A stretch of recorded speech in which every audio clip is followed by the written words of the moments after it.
So welcome to the council meeting of August 14th. Thank you, Councillor Shuken, for doing the territorial acknowledgement earlier in the evening. Regarding the agenda, we have one item. This is a new business, an update. This is a letter from Councillor Kim Jordison from Colwood regarding the accessibility or the Accessible BC Act. And we also have recommendations from the special community planning to be added to 13A, so 8B and 13A. With that, are there any other additions to the agenda? If not, I'll take a motion to amend the agenda for those two additions. So moved. Moved by Councillor Donaldson, seconded by Councillor Shuken. All in favor? Opposed? Carried. Thank you. Okay, presentations. We have two presentations this evening. Steve Kong from Think Echo Power was unable to attend, and they will be presenting in September. So we'll move to Jane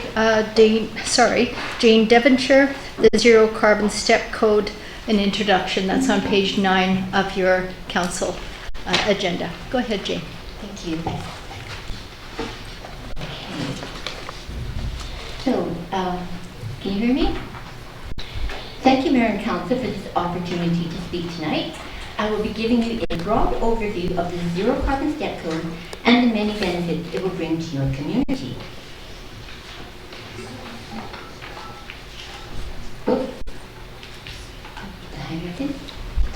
Okay.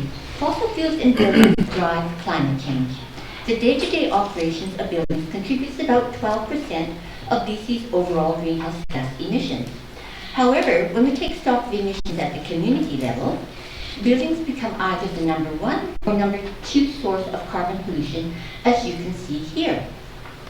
Considering these numbers, it's clear that local government would be hard-pressed to meet their climate objectives without policy tools that target emissions from buildings. The introduction of the Zero Carbon Step Code on February 8th has been a game changer. So, what are the top residential sources of carbon pollution? Fossil fuel, space and water heating equipment produce the majority of climate pollution in buildings.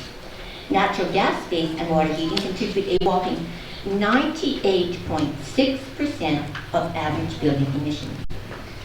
Just shy of 1 million BC households currently subscribe to natural gas services. Despite targets to reduce carbon pollution, building emissions across BC have actually climbed 1.2% between 2019 and 2020, the most recent of years tracked.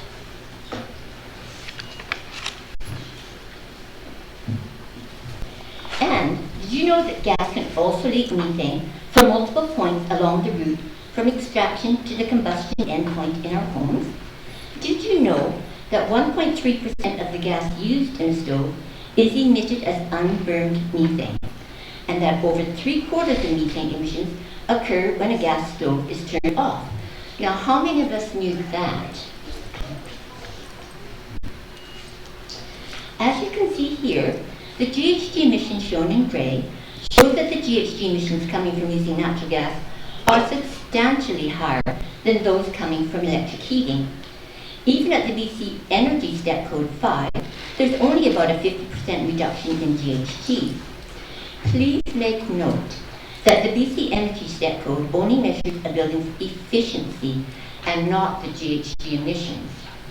The Zero Carbon Step Code, however, measures those nasty GHG emissions.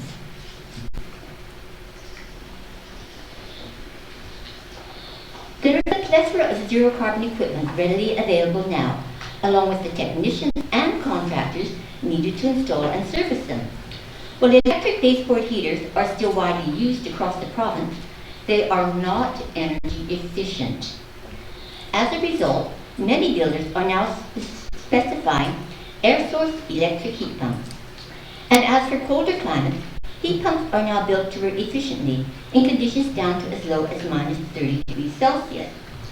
Furthermore, electric induction cooktops are quickly gaining popularity in the marketplace, as are efficient electric hot water heaters. Zero carbon energy systems are also available for larger commercial, institutional, or residential buildings, your multi-use residential buildings. So, why is this technician bending over, you might ask? It is because he's trying to hear the heat pumps.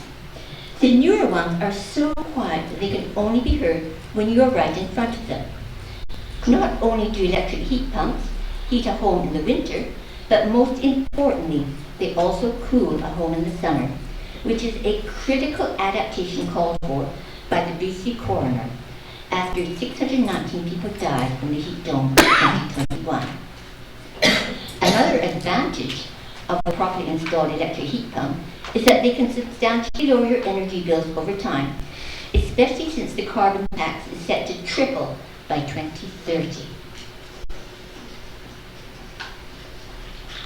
So, where did this zero carbon step code come from?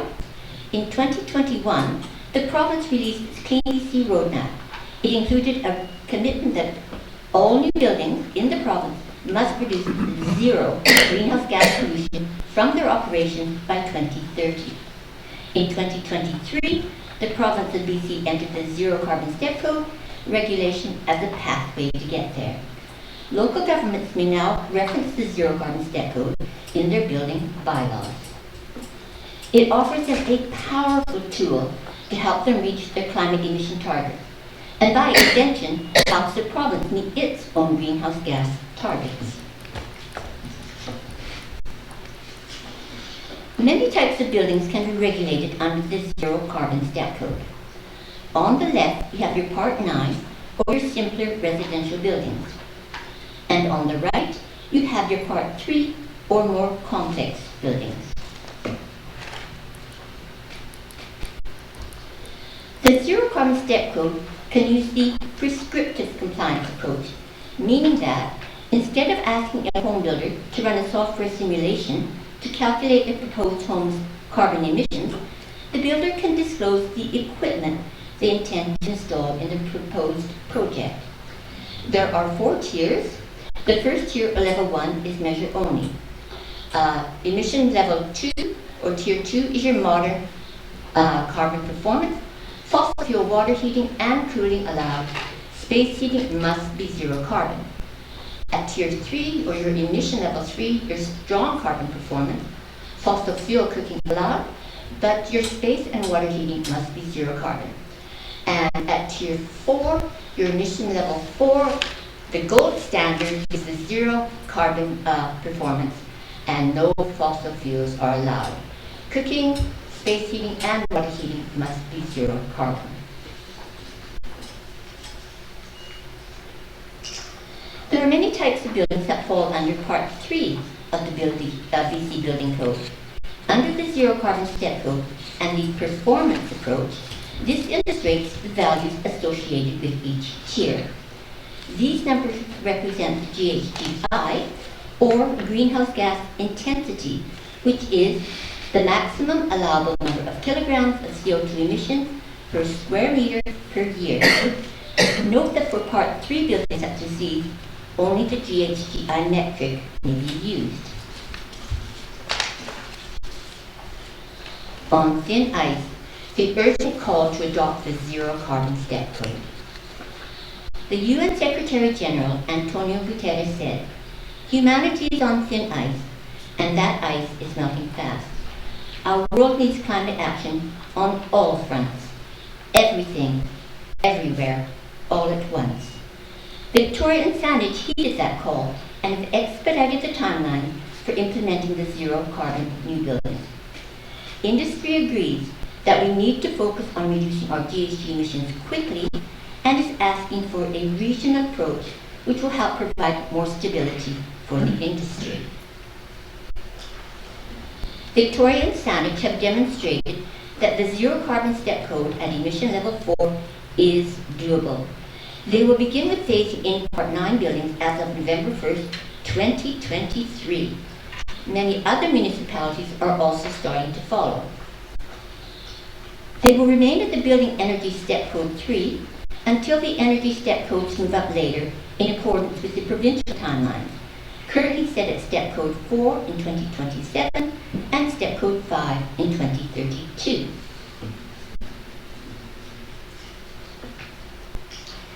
Here are some of the many benefits that zero carbon new builds will bring.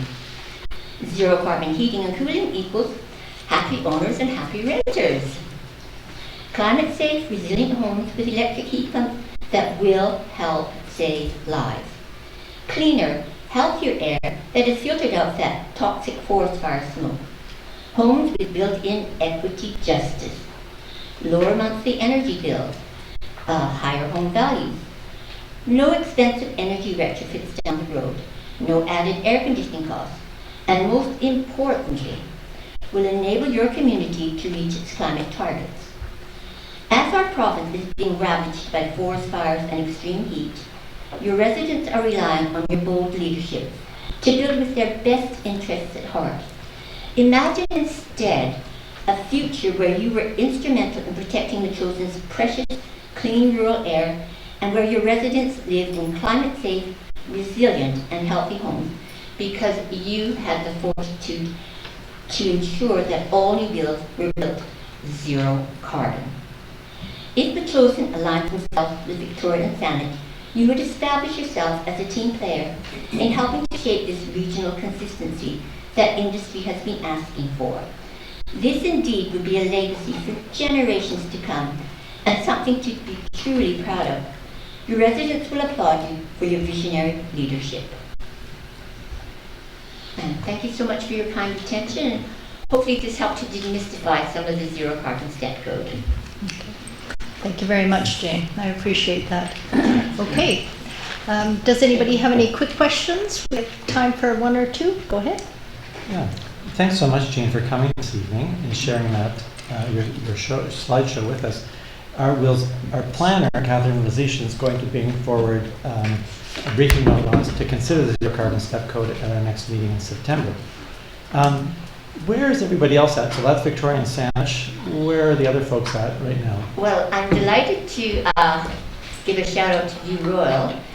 They aligned themselves with Victoria and Saanich on July 18th, so the same timelines, and Nanaimo on July 26th. They've got slightly different timelines, but they voted unanimously to implement the zero carbon step code as well. And yeah, others are in the pipeline. Thank you. Anybody else? Okay. Thank you very much. Thank you very much. Okay. So we'll move on to the next presentation. That is Colin Sparks, Housing in Metchosin.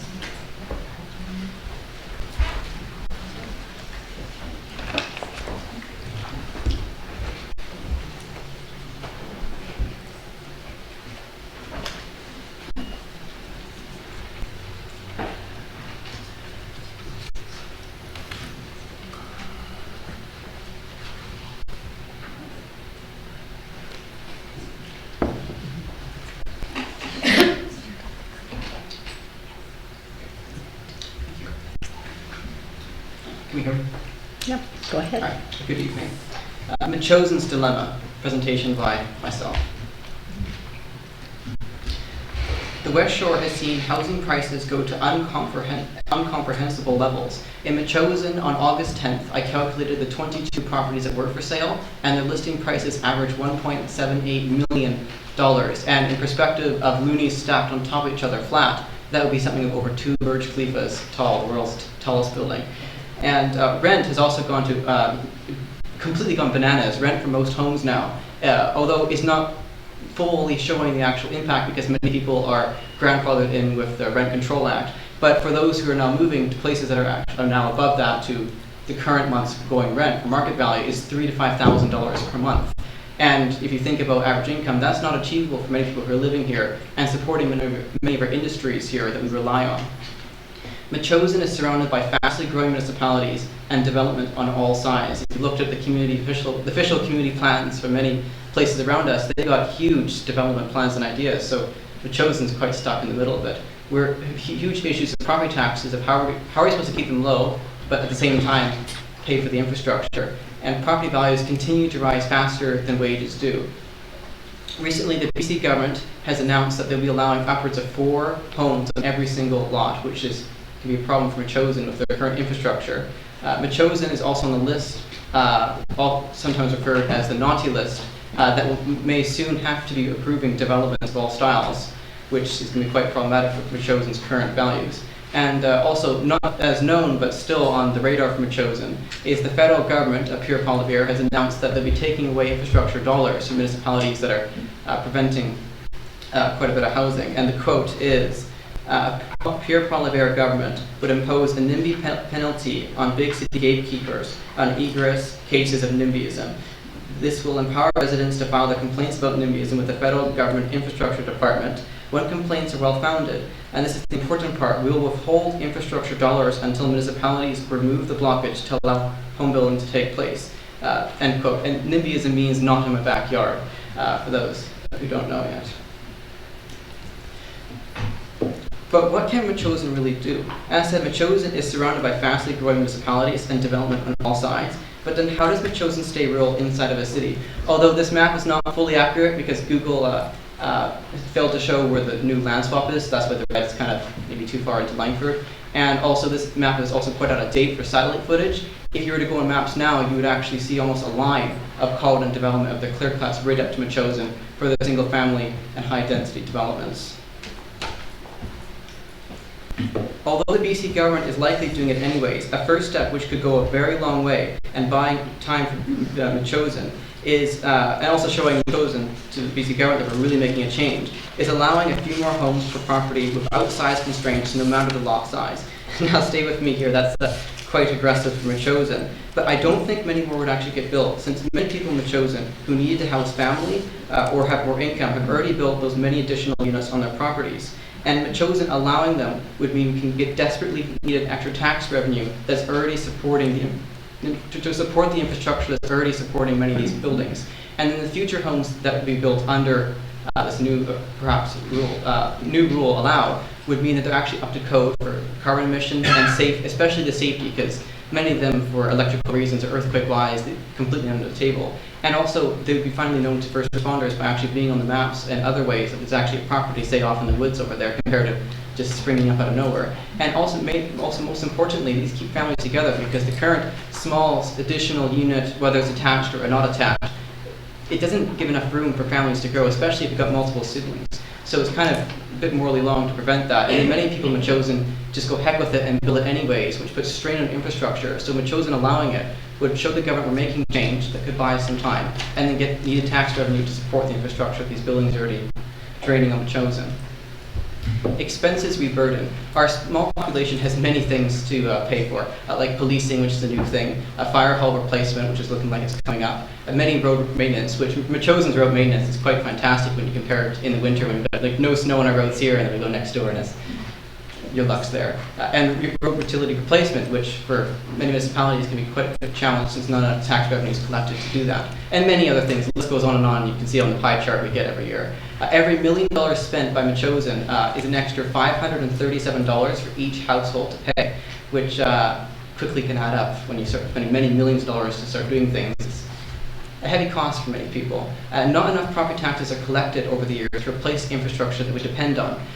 Example, fire hall or road replacement rely on government grants and whatnot to repave and whatnot. And even just looking at many statistics from many different companies, although the quotes range from like a few $100,000 to millions of dollars to redo a road, when Metchosen has to do that, we don't even collect near the amount of tax revenue needed to replace that, which is kind of a bit of a Ponzi scheme, but at the same time, Metchosen is going to have a huge amount of deal. A lot of our infrastructure needs to be replaced over its lifetime, but Metchosen's not going to have the funding to support that.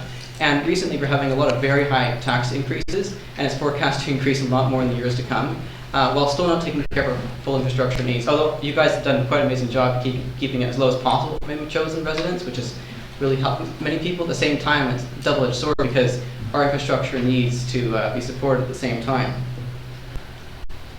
What could be a silver bullet solution?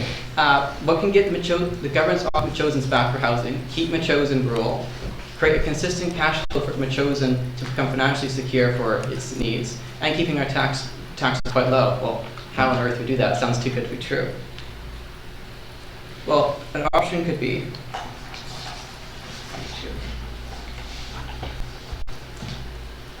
this could be taking a chunk of Metchosen that's close to infrastructure, because as Metchosen has said to the province quite a few times, that Metchosen can't necessarily develop everywhere because there's not enough infrastructure to support that.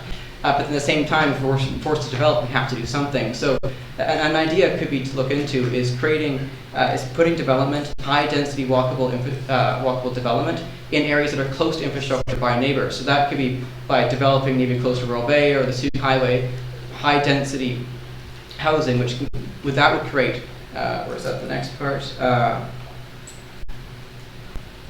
Excellent.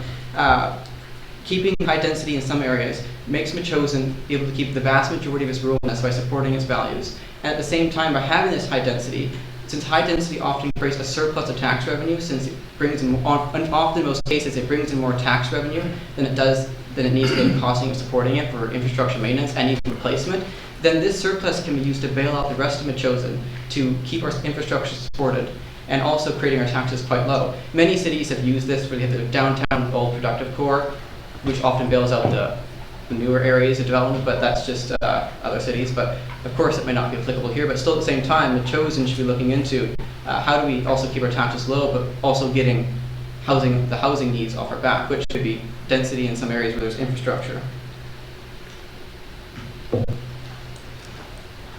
And I said high density creates a surplus of tax revenue. By Metchosin having the large, dense amount of housing, it means Metchosin can keep most of Metchosin rural, but at the same part, making sure that we have the tax revenue to support the current lifestyle we want to keep. And at the same time, by having that, we keep Metchosin green, which is very important to many Metchosin residents, and also extremely important for climate change and biodiversity, but that's already well known by many residents in Metchosin. Well, there's many options Metchosin could look into actually different housing methods. Some that could be kept in mind is co-housing. Some people might know that from particularly Denmark or maybe even Seattle. It's where you have a communal housing. It's not like a communist thing at all, but it's you still have your own personal lives and in your own units, but it creates more community in the way it's designed. So you can have your shared meals, many equipment and open space shared amongst residents. And then so you can have a real sense of community by people are looking out for each other because the community is designed to have that into it. Although you're not fully involved in it, it creates more connection with your neighbors, which for a rural lifestyle, could be something Metchosin could definitely look into. And also there's many health benefits to co-housing that you could look into in really any study. Another idea for affordability, which could be done, say, high density, if Metchosin chooses to do that in a few areas, is apartments. Seattle's done this quite well, where they have a single studio apartment that's really quite small, which is needed for single people or maybe even couples. Not good for families, but at the same time for people who are stacking themselves in bunk beds and basements, paying thousands of dollars a month in rent. This is perhaps an excellent solution Metchosin could look at for housing in those dense areas. They all have their own shared amenity. They all have shared amenities like a big community kitchen, shared space, workout room, etc. on mostly every floor. But at the same time, you also have your own bathroom and kitchenette, so you don't have to rely on those other things, especially during, say, a pandemic. It creates a sense of community and still has many of the same benefits of co-housing, but also that's just an extra perk of it. And this provides desperately needed affordable housing, with rent for these places often ranging only $700 to $1,200 a month. But the average of them only goes for around the upper mid-900s, which is a lot more affordable than having to pay many thousands for a place you don't necessarily need. Here are a bunch of sources. Although many stuff I said, you can look at really any documents or case studies. Here are some prime examples that I use for this presentation in particular. So take a look at that if you want. And thank you for your time. Really good sources to look into that could help Metchosin is Strong Towns. They're a consultant company that looks into helping municipalities become more sustainable and financially strong. And the YouTube channel for short videos of urban planning is Not Just Bikes. It's a really good source. I've gotten quite addicted to it myself, but it's something to look into. Thank you for your time. Any questions you might have? Okay. Does the council have any comments or questions? Thank you for that, Colin. And also thank you for the resources. That's great for us to have. Anybody else? Go ahead, Councillor Shukin. So Colin,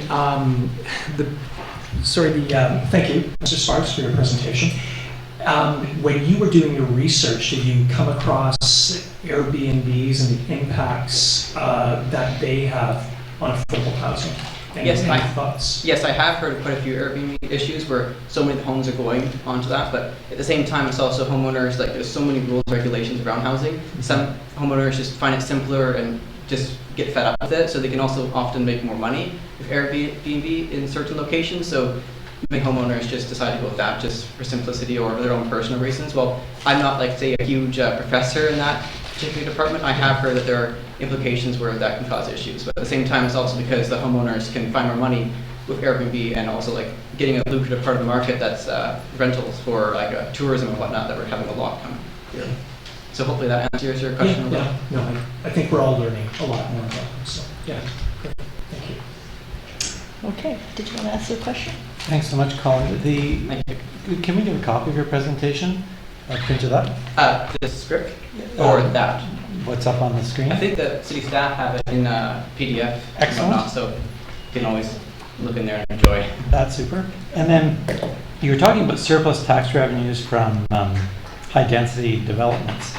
And is some of that information included in the resources that you've got there? Strong Towns, you can always contact Strong Towns, and they have many different case studies, especially on not just bikes as well, in more shorter form if that's more time saving. But not Strong Towns has a lot of resources on their website, although you might have to go digging around in the jungle there. But they have a lot of case studies from many different municipalities that have the infrastructure costs for placement compared to say other. It's a whole jungle. You can get lost in there for hundreds of hours. But Not Just Bikes provides a lot of resources in like simpler form, but also having other ideas as well there. So more like central point of view, but Strong Towns is a really good place for consulting and resources as well. Great, I'll take a look at that. One of the things that I think a lot of people in Metchosin know about is that if we, there's been an argument of developers at our borders that if we'd only develop, then our taxes would go down. And I think we know that's a fallacy.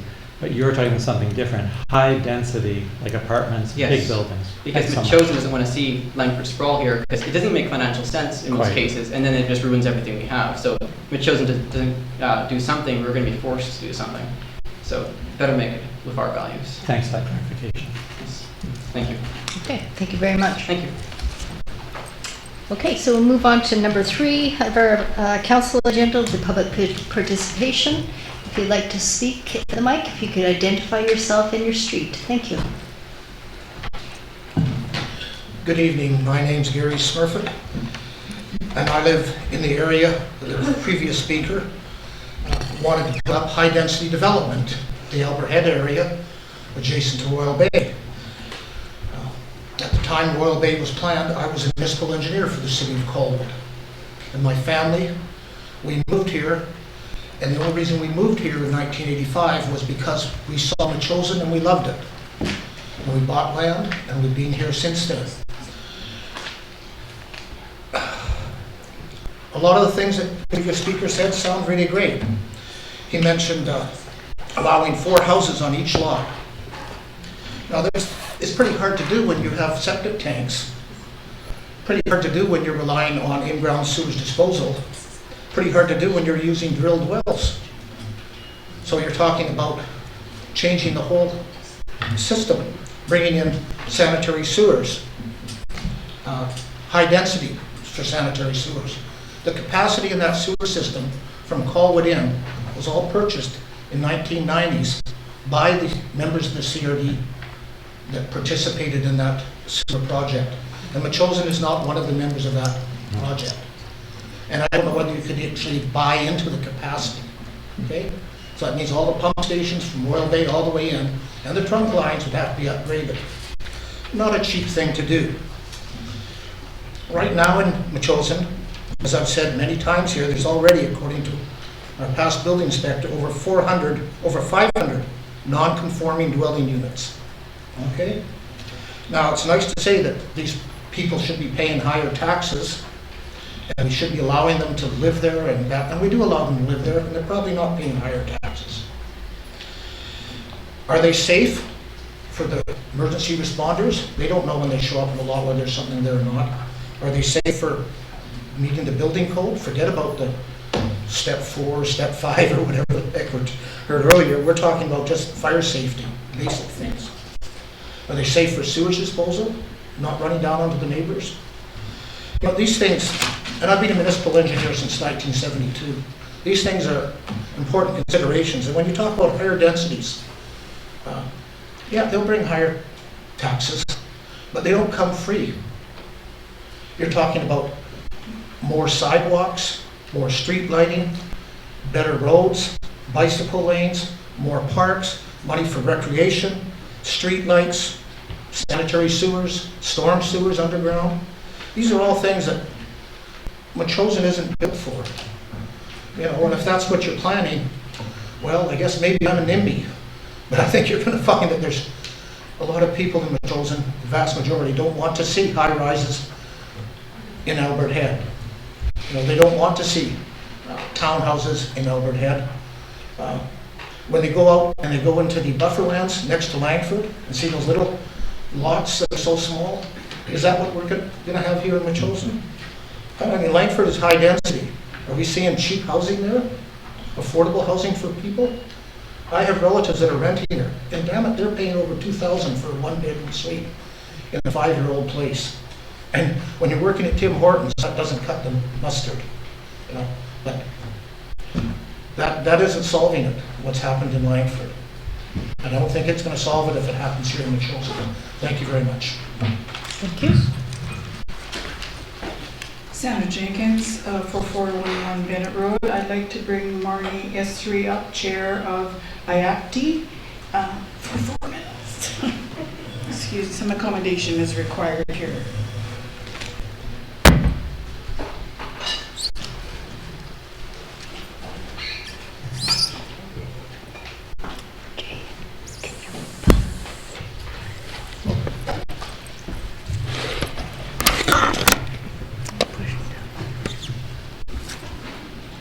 Great. Can everybody hear me okay? Yeah. Okay. Is that better?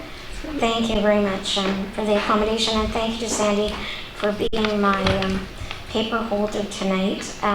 Good evening, Mayor and Council. My name is Marnie Esri. I'm the chair of the Intermunicipal Advisory Committee on Disability Issues, and thank you for the opportunity to speak tonight. I just wanted to share a little bit about the accessibility legislation. And I wanted to mention that IACTI has been in existence since 1989 as an accessibility organization. And in 1993, we became the Intermunicipal Advisory Committee on Disability Issues. And at that time, we had a citizen appointment and a council appointment from Colwood, Langford, Metchosin, the Royal, and the Highlands. And so our mandate is to advise councils in the West Shore to identify and address any barriers that impact and affect people with disabilities. We have referrals from councils, we have referrals from businesses, and we have referrals from citizens. Any need that is basically given to us or shared with us, we try to respond to. So we're dealing with areas regarding transportation, housing, employment, education, and recreation. And we provide an opportunity for public input on anything that affects people with disabilities.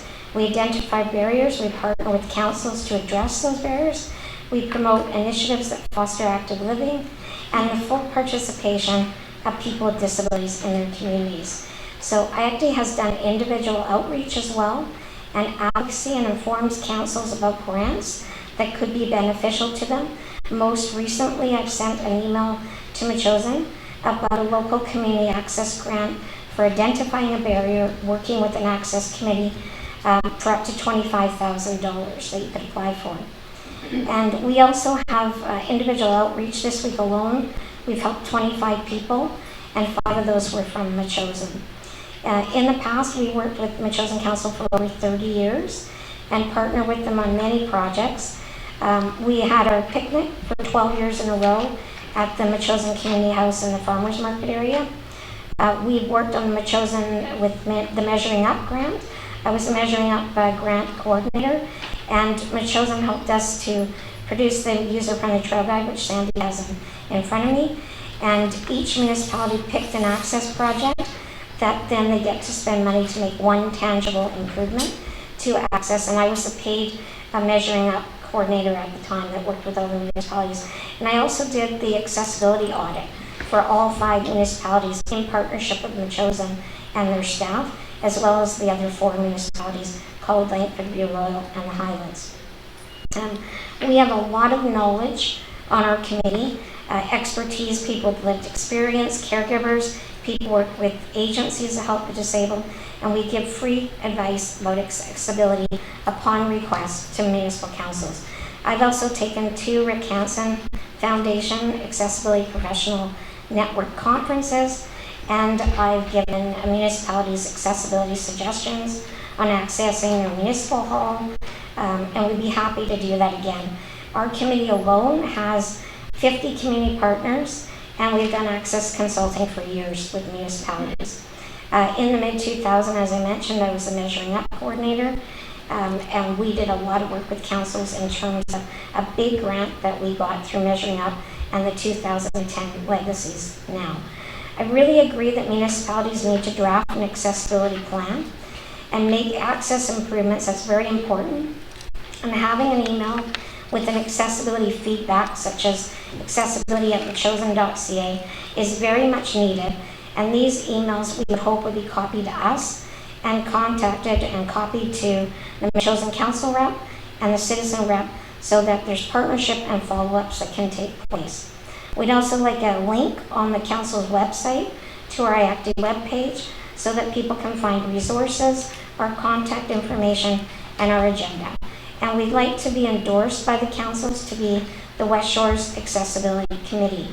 I wanted to point out that the information in the report, unfortunately, is not all that accurate. IACTI's membership, terms of reference, and our mandate was approved by the Provincial Accessibility Secretariat. We do have a high representation of people with disabilities that either have lived experience, worked with agencies, or are a caregiver to someone who's a senior or family member with a disability. We have 3 people on our committee with Indigenous background and a voting member in the Aboriginal Network on Disability Society who's been a partner of ours for many, many years.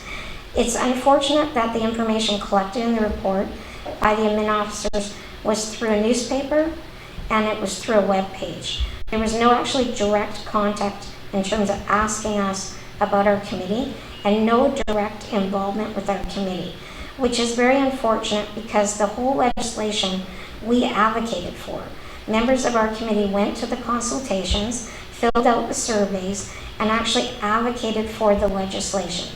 And the reason being is that we want to see direct participation, full participation by people with disabilities, and the philosophy, nothing about us, without us, advocates for people with disabilities to have full and direct participation in the development and the implementation of all the legislation that impacts them. We have 3 members that have been, as I mentioned, have Indigenous ancestry. And while I appreciate the CAOs and what they've done, it seems like a lot of it is around getting the issue dealt with and getting it off the desk. The problem is that they're forgetting about the essence of the legislation, which is the process of meaningful engagement. And that engagement is very important, that there's public participation, consultation with community residents, seniors, people with disabilities, our committee, and other community partners. And unfortunately, that has not happened to date. We've heard from many people how they feel left out, not valued, and unimportant. And I just wanted to share a couple of things that were on the legislation itself on the website. Dan Coulter, the Parliamentary Secretary for Accessibility at the time, said that the accessibility legislation, we know people experience barriers and our approach will be reflecting of that. I'm looking forward to working with advocates, communities, and businesses across the provinces in the months and years ahead to ensure that all voices are heard. And Nicholas Simons, the Minister of Social Development and Poverty, said people with disabilities and people who face barriers have been involved in this process from the beginning. And it's with their continued input that we will ensure we build the barrier-free BC. IACTI continues to look forward to working with municipal councils and staff.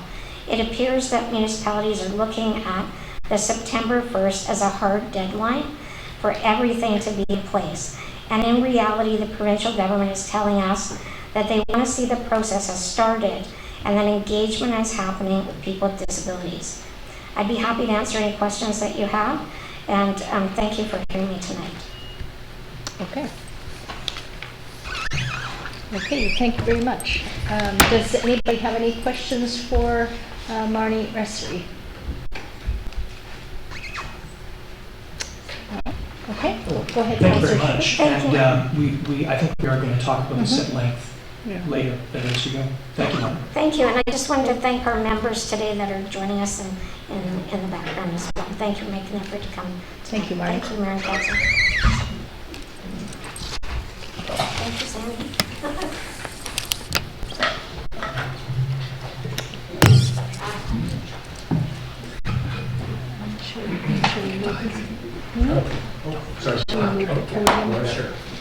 Hi.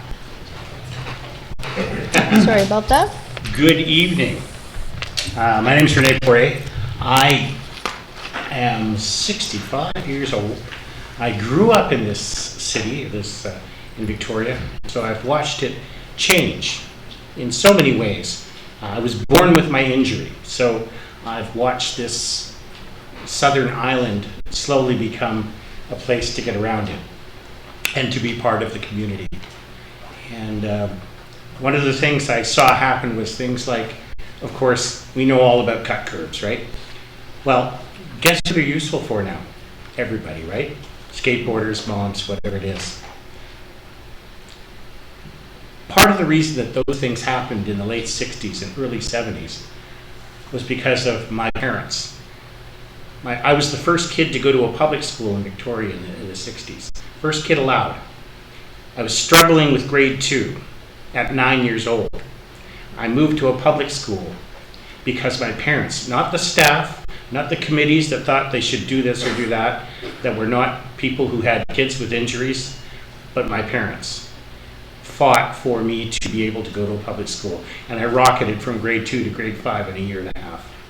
What I'm trying to say is that change that happens needs to include people who are affected by those changes. I urge you to consider not only being able to have a committee that represents that, but has life experience that is virtually a gold mine for you people. Virtually a gold mine for you to dig in there and see what brilliant resources there are before you. That's all I have to say. Thank you very, very much. All right.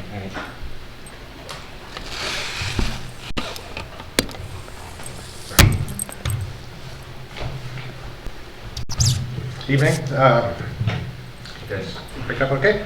Darren Brown, 3827 Graceland Drive. So I'd like to address item E in the correspondence for action. It's titled Albert Head Neighborhood Group Proposes Parks and Trail Opportunities in Albert Head. Firstly, I'd like to highlight and correct the statement that this proposal is on behalf of the Albert Head neighborhood, which is like the final statement on the opening page there. There has been no meaningful consultation with the community or the neighboring properties. So I would move that this correspondence be rejected, feeling that error made correct. As well as the details on page 4, the timeline and the action plan. And page 5, the cost-benefit analysis should also be considered inaccurate at this time. And again, correspondence rejected until these are resolved and made factual.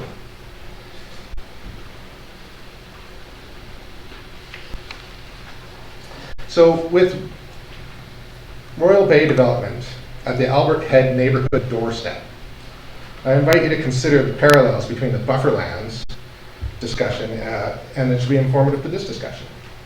These are sensitive wilderness areas and aged forests that are fragile and sensitive to human impacts. While it may be tempting for newly arrived residents to think of these as overgrown, they are natural and relatively untouched wilderness areas. They host insects, birds, wildlife abundantly. And furthermore, they provide larger animals like elk, cougar, bears, with critical access corridors down to the Albert Head wilderness areas. Albert Head is under direct population pressure from the Royal Bay development. Adding trails and additional signage will only exacerbate this issue. There is extensive CRD park networks within these areas that require exceptional support that can really only be shouldered by an operational budget the size of CRDs. So I've personally seen in the neighboring parks cougars, bears, deer, raven, and even an elk. Fantastic, right next to Colwood development like that. They find shelter and refuge in these small connected spaces, and the concept of turning those spaces into circuit course training Brown sounds like something out of a Royal Bay advertisement, and I encourage you to send this back to further consultation with the community and really work together to come up with a solution that actually works for the whole neighborhood. Thank you.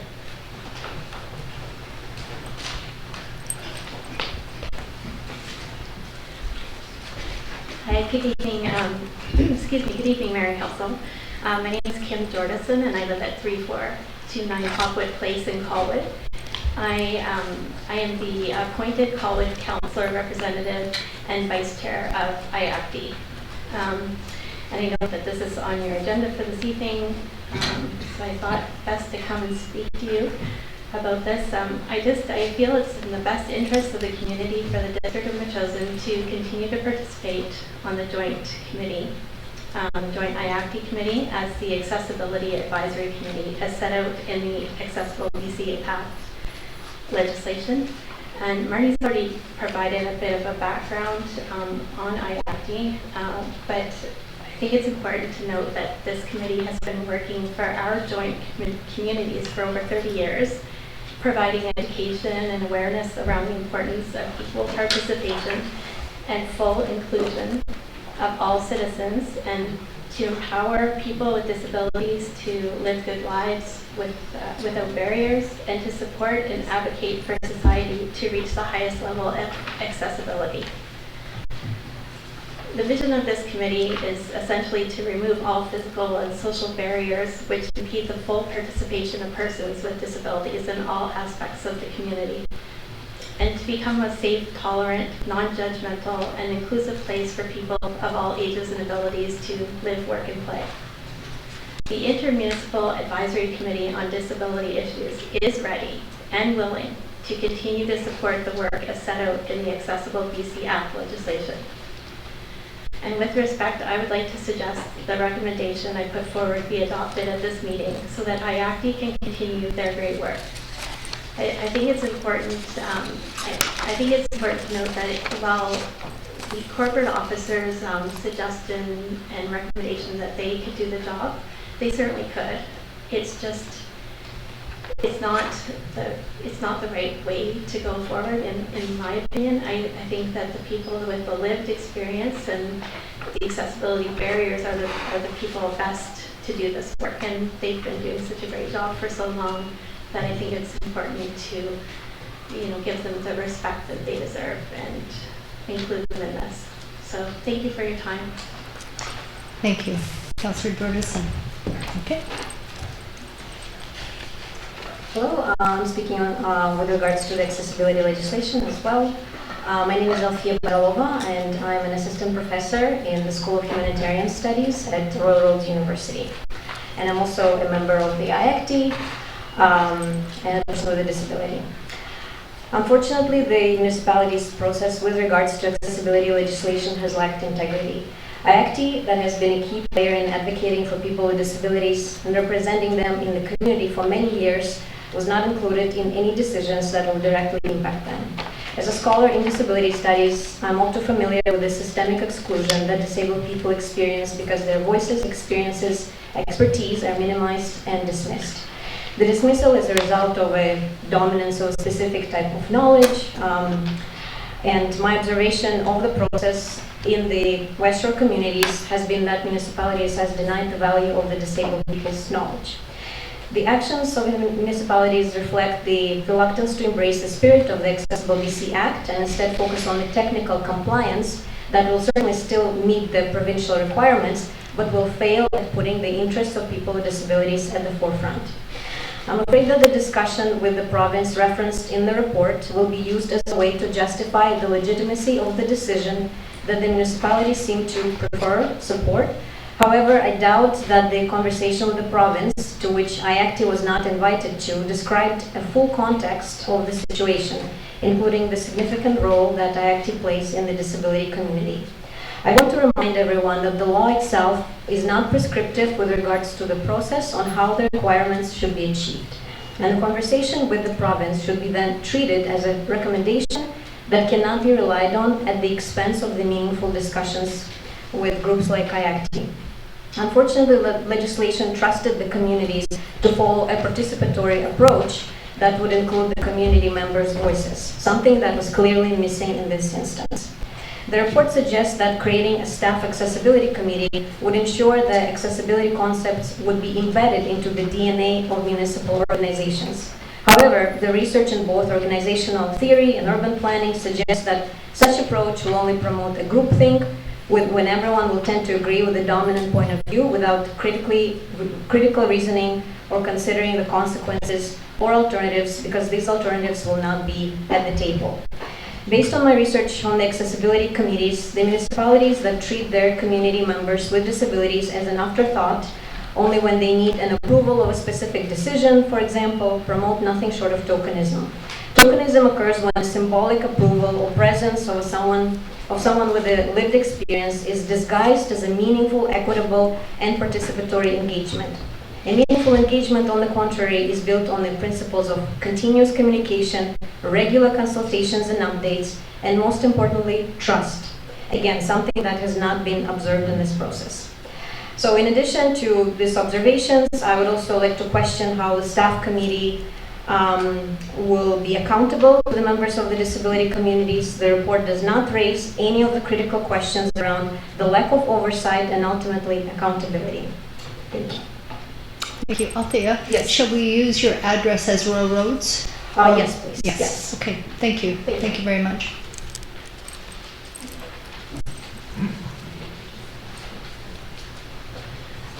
Hi, my name is Sean McLaughlin. I actually live in Langford. I've been a member of IACTI since the early 2000s. As a member, I was briefly the treasurer and I'm currently a member at large. I think people have covered most of the points that I was going to bring up, but one thing I wanted to point out, looking at the legislation, it says the plan must consider the following principles: inclusion, adaptability, diversity, collaboration, self-determination, and universal design. And I actually work as a community support worker. I also have some disabilities myself. And I can tell you that the professionals that we get in, because we have to do licensing sometimes, often have to adapt plans to adequately support people that I support who have disabilities. And sometimes for supporting me in that case.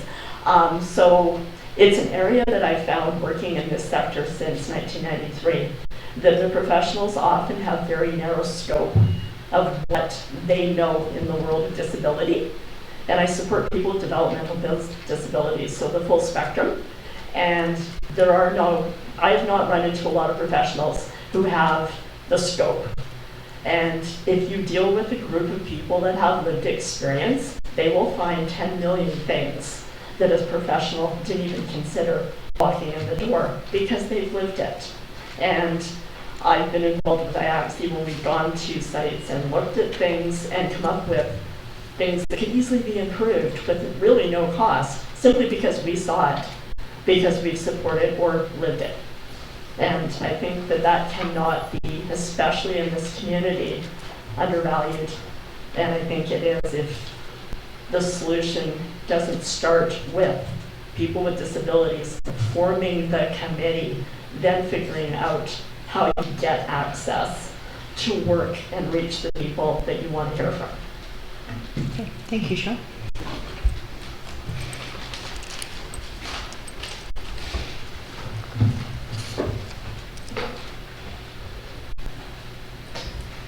Thank you for having me, Mayor and councilors, and all the guests. Excuse me for sweating because it's very hot in here. But I did want to say, I am the counterpoint, yes? Sorry, I didn't get your name and your street. Erin Ronci, and I'm in Cactus Place in Albert Head. Okay, thank you. As a preview, I am a counterpoint to Darren's perspective because I'm one of the originators of the proposal for improving parks and trails in Albert Head. Consultations are ongoing with our 800-member community. We have communicated through Facebook as well as other letters, personal conversations, and emails. I regret that Darren didn't feel consulted enough, but nothing's done yet. There's lots of low-hanging fruit we can all agree on. That being said, here we go. We'll start with some numbers. This is from the 2021 Stats Canada information. Did you know that Metchosin is among the most dense areas of Greater Victoria when you consider the number of people per residence. It's true, but it's not the usual headline. We house 2.6 people on average in each residence in Metchosin. By contrast, Langford and Saanich house 2.3 people per residence, Oak Bay houses 2.2, and Victoria 1.7. So, let's say for now that in some ways Metchosin is at least relatively good at sharing space. And we can contribute to real needs in the region by being true to our best selves. That's why the group of us are here tonight, to talk about sharing neighborhood space, community building, thinking outside the box, and making the highest and best use of the resources we have. As I mentioned, I'm Erin Ronci, and I'm here with my children who are hot and went outside, as well as some of my neighbors who contributed to helping put together the proposal. Thank you sincerely for considering our proposal, and we do appreciate your willingness to engage with us and look forward to the possibility of carrying on ideas together with you. Besides the big ideas that our proposal addresses, it's also inspired by important little things. We pod leaders want better ways to reach out to our neighbors. Brambles are overgrowing some of our trails. We can't find our pocket parks. And Metchosin Road is harrowing for casual walks, and so on and on. We've been coming up with solutions and have had some inspiring preliminary conversations this summer with members of the Metchosin Parks and Trails Committee. Recently, our neighborhood Facebook page has been helping us communicate, including with folks who haven't otherwise had a chance to have their say. And we've discussed also in the neighborhood about building owl nesting boxes and remove brome this summer to reduce fire risk. Thank you to Steve and FireSmart for helping with that. These activities give our neighborhood some recent practice working together, but now many of us are ready to do more. Our proposal gathers ideas into 3 areas, some easier to execute than others. We hope, number 1, to realize an Albert Head loop walk that improves and expands our existing Metchosin parks and trails. Number 2, to create a local placemaking network that puts to highest and best use our boulevards, our cul-de-sacs, and our beach access points. And number 3, get the ball rolling on Metchosin Connector Trail from Royal Bay to Metchosin Village to enable safe, multimodal transportation options to and from and through Metchosin, improving also our abilities to host folks without enlarging our environmental footprints or our budgets. In your packet, you'll see we've included, and I'll highlight this word, prospective timelines and also prospective action plans, simply as a way to help move things forward, as well as our preliminary thoughts on costs and benefits. To be clear, we believe these parks and trails ideas benefit Metchosin, but they also should not break the bank. Many of these ideas we think are grant-worthy and have regional benefits. So let's share, let's work together to bring the creativity and beauty of Metchosin to the benefit of families, friends, and neighbors throughout Greater Victoria. So they might just think, similar to the poet, I carry your park with me, I carry it in my heart. In short, we believe Metchosin and Metchosinites are good at sharing and can be even better. Our proposal shows how to build on our strengths. It's a little love song to Metchosin and a statement from a good number of Albert Head neighbors, collectively, that we care. We're happy to discuss anything that may have caught your attention and welcome your comments and questions. Thank you. Thank you, Erin. Okay. Did you have a question, Councillor Shukin? Not Not right right at this now? time. Maybe, Okay. Yeah, once we get into. Sure. Yeah, Okay, thank you. thank you. Anybody else for public participation? Hi, Senator Jenkins. I am your citizen representative. And your road? My road is Bennett Road. I'm your citizen representative to IAPTI and have been for about 6-7 years. Sometimes the communication between council and myself as your representative hasn't been that great. The past few years, though, it's been better. And I appreciate that because prior there was a gap where my input was never sought via meetings or attendance, or I didn't even know if people read the minutes. So what I want to say to you today is, I realize, given the proposal for the Capital West Accessibility Committee, you're revisiting it, and the IACTI proponents have asked, that IACTI stand in for that committee. But if you cannot do that, I'd like you to consider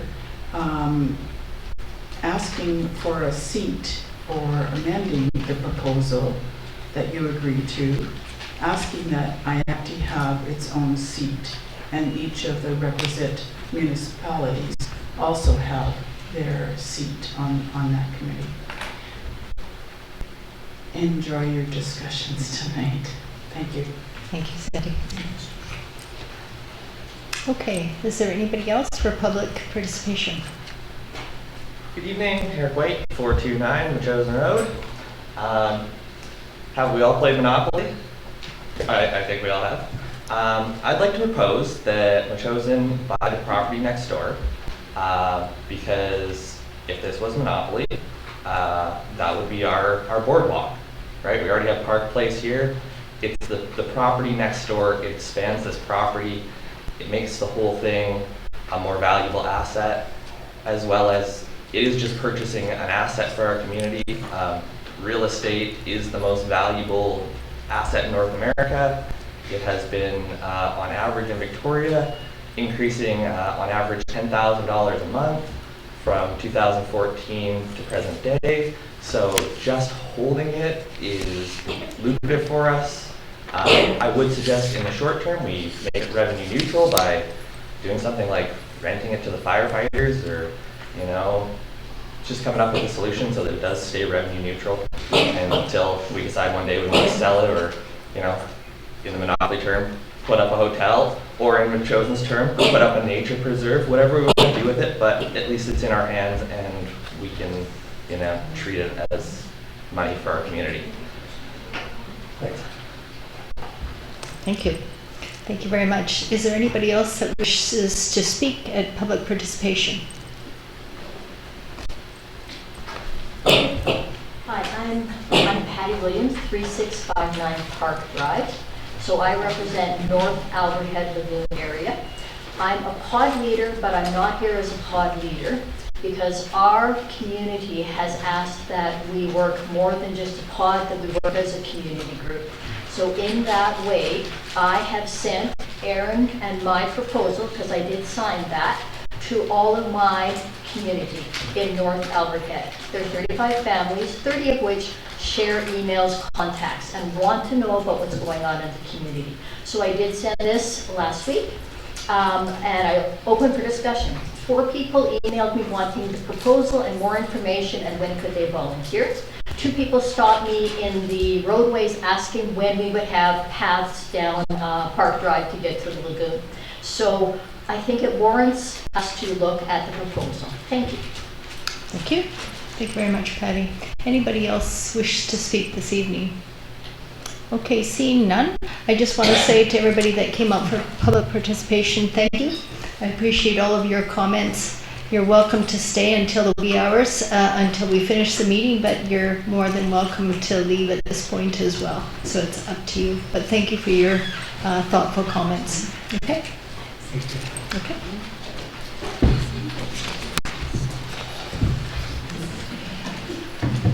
Thank you for your time.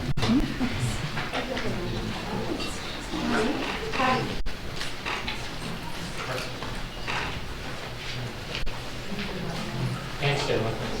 Thanks. Soldier on.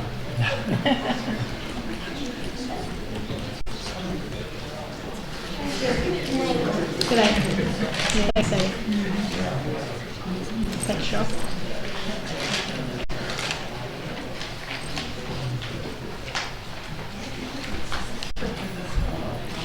Okay, we're on page 15 of the agenda. We'll move on to adoption of the minutes. We've got the special council meeting of June 19th on page 15. Move adoption. Moved by Councillor Shukin, seconded by Councillor Epp. Just let me get to the actual page. Okay. Any comments, concerns? Not? Yes, go ahead. I wonder if we heard back on page 20, I guess, of the agenda package. There was a note there about, not meaning to put you on the spot, but Councillor Shukin reach out to Chief Chips, Fianna First Nation regarding, and I think there was this Truth and Reconciliation event and whether they were participating. Not so much holding one here, but maybe I mixed it up. Yeah, no, Mayor Little, Yep, that's fine. We're actually on page 15. We're on the special council meeting of June 29th first. Let's do that, and then we'll move on to your comments, okay? So on page 15, I have a mover and a seconder. I'll take a vote. All in favor? Opposed? Carried. Thank you. Excuse me. Okay, move on to July 17th minutes, the council chambers from the council meeting. Yeah, and I did reach out to Chief Chips, and to his knowledge at the time, they were not participating in the event in Victoria on the Truth and Reconciliation Day. So, again, to his knowledge at that time. Okay. Thank you. So maybe that goes, just that if we were going to approve these minutes, it was to reach out about whether they were participating in an event in Greater Victoria. Yeah, thank you very much. Good point. Okay, which page is that? That's 20? Page 20, middle of the page, Mhm. it reads, action, Councillor Shukin to reach out to Chief Chip Shannon First Nation regarding a Truth and Reconciliation event in Metchosin. And I believe what we agreed was that we'd reach out and see, and we had time if we met tonight, if we did need to invest, if we thought we should, in the event that's in Greater Victoria. I'm not just sure where the location is. Okay. Okay, great. Anybody else have any other comments? Just one quick one. Uh-huh. Surrey is spelled incorrectly. It is on page 21. First Surrey incorrect, and the second one is fine. Okay. Not to nitpick. Okay, that's great. Nitpick about spelling. So could I have a motion to accept these minutes? Moved by Councillor Epp, As amended. seconded by Councillor Shukin. More discussion? Yeah, as amended. Yep, as amended. Anybody else? No? See no further discussion, call the question. All in favor? Thank you. And we have the District of Metchosin Special Council meeting of July 21st. I'll take a motion to Move adoption. move by Councillor Shukin, seconded by Councillor Epp. Comments? Call the question. All in favor? Opposed? Carried. Thank you. And then the special council meeting of August 9th, 2023. Move adoption. Moved by Councillor Shukin, seconded by Councillor Epp. All in favor? Opposed? Carried. Okay. Moving on to receipt of minutes. First off, we have the Finance Committee meeting of July 17th. Councillor Donaldson. Move to receive the minutes from the July 17th Finance Committee meeting. Okay. Moved by Councillor Donaldson, seconded by Councillor Epp. Any other comments, concerns? No? Call the question. All in favor? Opposed? Carried. Sorry, I saw you flinch, so I thought that was you. That's good enough. Okay. Okay, moving to the Community Planning Committee meeting of July 17th. Councillor Shukin. Yeah, move receipt of the community planning minutes of July 17th. Moved by Councillor Shukin, seconded by Councillor Donaldson. Comments? Questions? See none, I'll call the question. All in favor? Opposed? Carried. Thank you. And then Councillor Gray, moving receipt of the July 17th minutes. I'll move that with one slight amendment for typo. Which typo? Page 40, under the title Invasive Species. We just scratched the word related to. So it would now read, Councillor Gray reported that in addition to the Metchosin invasive species group's work, bullfrogs, rabbits, broombash, and Tansy ragwort, egg leaf surge was identified as a high priority and has since been removed from the by provincial personnel. Okay, thank you. There's also a typo on page 39. Instead of lawsuit, it's lawsuit. Okay, that's great. I'll move receipt. That was moved by Councillor Gray. Was it second? I can't remember. Seconded by Councillor Shukin. Comments? Call a question. All in favor? Opposed? Carried. Councillor Epp, this is a Public Works meeting and Protective Service Committee meeting. Move receipt. Move receipt of the July 17th meeting. Okay, thank you. Moved by Councillor Epp, seconded by Councillor Gray. Comments? Seeing none, call the question. All in favor? Opposed? Carried. Okay, thank you. Moving quickly to the Mayor's report. We've got quite a few things to discuss, so I'll keep this very brief. We have on August 24th, Thursday, we have a volunteer appreciation night. We have been able to secure, with great effort, Helen Davies and the High Definition Chicks +2. They'll be performing outside here in the atrium pavilion on the cricket field. I invite everybody to come with your blankets and your family, your picnics, and come and listen to the High Definition Chicks. And this is in recognition of all the numerous volunteers that do small and big things in Metchosin. So please pass the word around. We want lots of people to come. So thank you. On tonight's agenda, we're talking about some important issues. We've got an update from the Buffer Lands Working Group, an interim report. We've got a staff report regarding Accessible BC Act, and you saw the comments from our participants from the community tonight. We've got a stormwater management update, the RCMP biannual report, Next Generation 9/11, as well as correspondence from Minister Ravi Kahlon regarding the housing and others. So with that, without further ado, we'll move to the reports for action. So this is on page 45 of your agenda.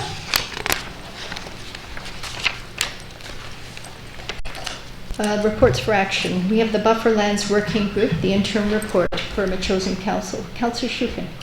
Thanks very much, and hopefully Council has had a chance to have a look at this. The working group had suggested this just as a check-in prior to submitting, and the goal of submitting a final report with recommendations to Council by October, and that would be in keeping with the terms of reference. We are working toward doing that, as we discussed. One thing that has been discussed with the working group is a lack of information about what is happening with Central Mountain Estates and also the stormwater detention pond that is slated to be placed on the buffer land. And I have put in requests for the potential of an update, whether it's from Langford or a member of the development team with Central Mountain Estates.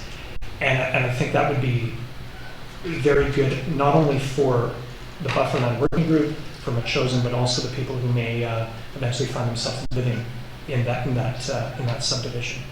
So, again, just going through the report, we've met 5 times now. We had our public information meeting on May 9th.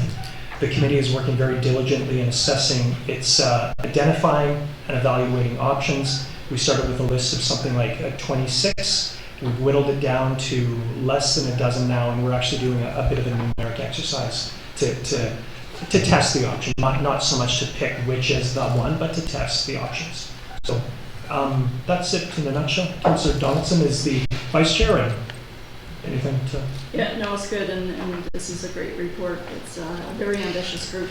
Everybody's had assignments and have come to the table with lots of options. I think we're all learning a lot from the process of other communities and what may or may not work for Metchosin. So it's quite exciting to be able to work with the group, but also I think the group is looking forward to the next public engagement and sharing what they have learned and getting some more input as well. So yeah, it's quite dynamic. Okay, great. I'm very impressed with the working group. Everybody is very serious and thoroughly investigating and then doing their homework. And so congratulations to the working group, and thanks for your concerted comments in this. This is very helpful to have this. Thank you. Is there any other comments? Councillor Gray. I just want to say thanks to the chair and vice chair and the working group for the work that they've done. It looks like you've been pretty busy getting things done, and I look forward to hearing more as time goes forward. I see went through the materials, and I saw you considered selling the buffer land to the neighbor, people living there on the old road, and that's been discarded now. But it seems like the possibility to sell the CRD is still alive in terms of figuring out who might manage the property and that. And I guess the previous council was engaged in that, right, the sale of the buffer land to the CRD. And I guess we've saw, they've released the minutes of the 5 in-camera meetings where everyone is together, going through all of the, the vagaries of deciding about a sale. And I wondered, that's sort of coming up, and Mayor Little, you would be involved in most of that and in favor of the sale, and then later putting the public ad in the newspaper where we found out about it. But when we're looking forward now, are there anything that you could share with us in terms of what we should be looking at to do it better this time, if that becomes the option we pursue?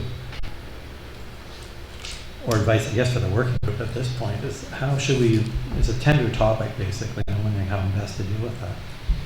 Yeah, well, that's an interesting question. Some of that information was in camera, and I'm unable to speak to some of that. There was a sale proposal. It was eventually defeated, and the option to sell the 113 acres for $274,000 was rejected.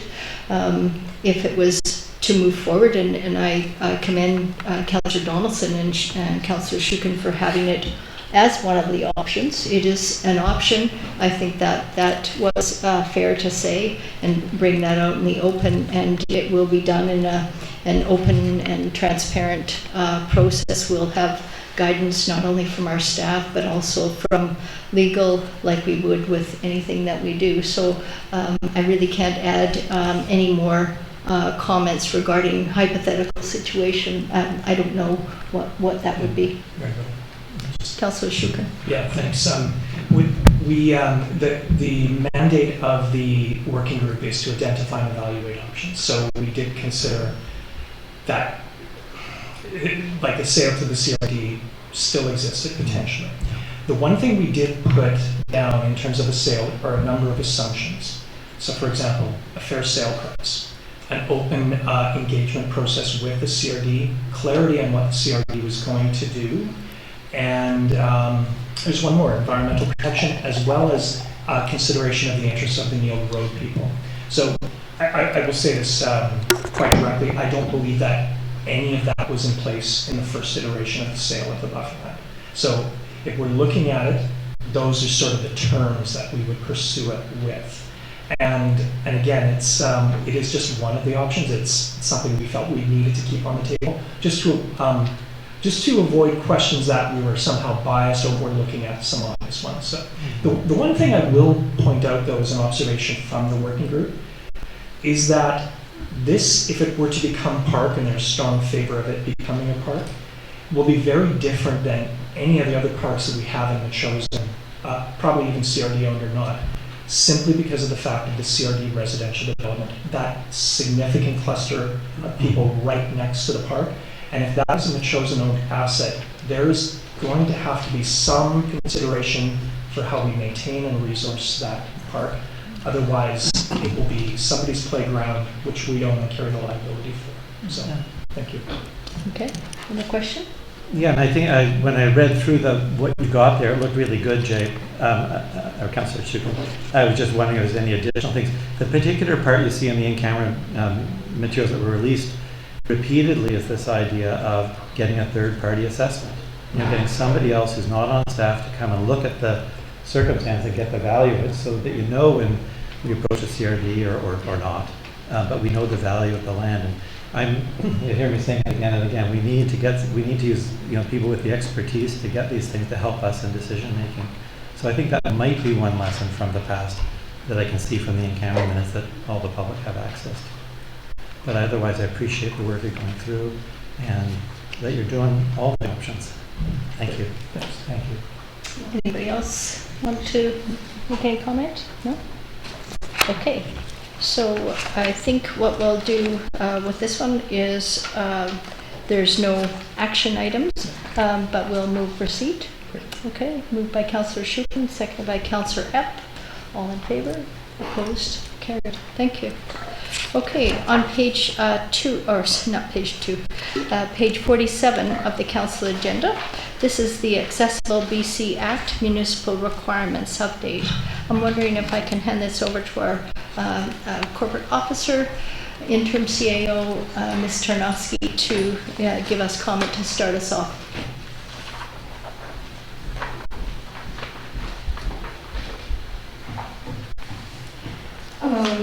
I'm not going to give a belabored and long presentation because the material in the package is very comprehensive. I just want to acknowledge all the work that's been put into this report and the discussion and meetings that have been had by the corporate officers in the area. So this report is in front of council. It's great to see council's direction. 5 out of 7 municipalities have brought this report forward, and the other 2 will either be bring forward this week or latest by September. So it's really to look for council's direction to inform the group on how council wish to move forward with the Accessibility Act and requirement. The primary objective, if I could say that, for the corporate officers who got together is really making sure that our individual municipalities meet the provincial requirement of having accessibility committee in place by September of 2023. So it's been through a few iterations, and here we are. So the report's in front of you for direction. Okay, thank you. So under the Accessible BC Act, it's actually quite simple.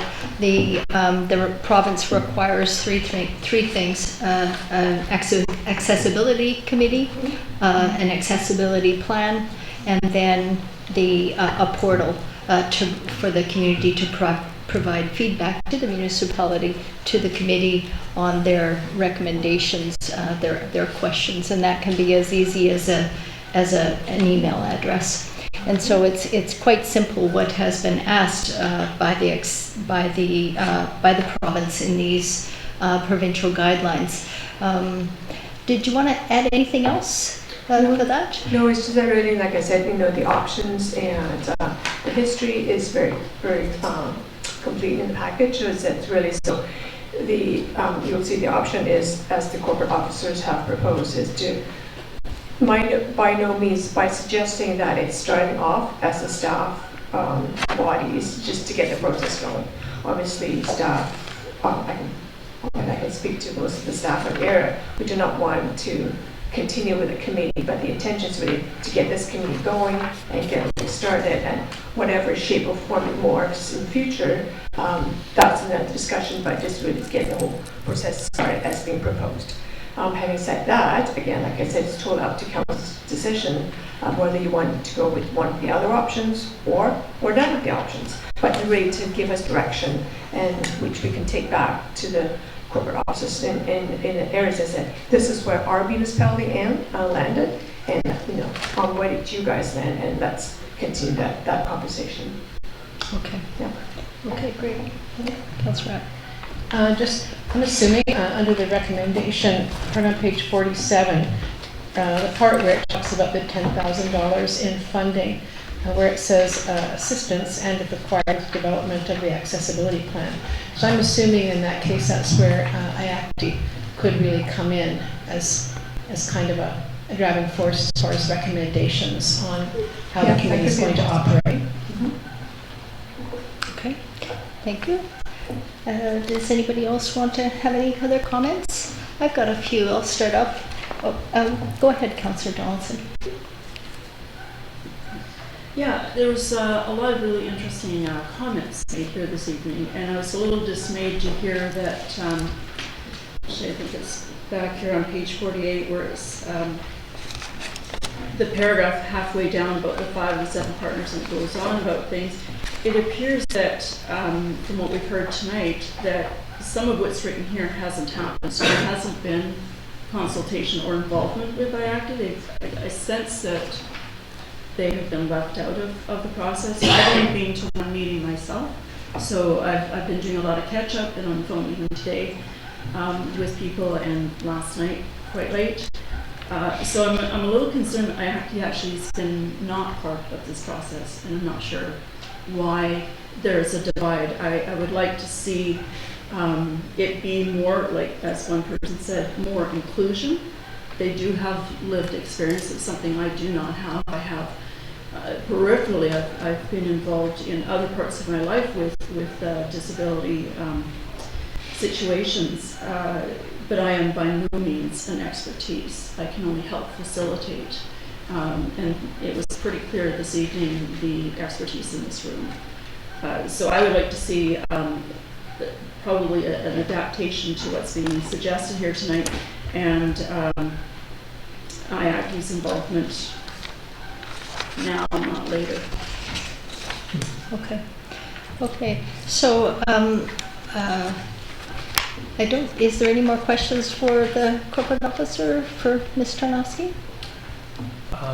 Sorry, not so much a question, but I would echo Councillor Donaldson's statement, and I thought it was actually quite powerful. I forget her last name, but Althea, when she was here, talking about the experience perspective, and if you come at the task without that, you run the risk of this sort of a groupthink approach.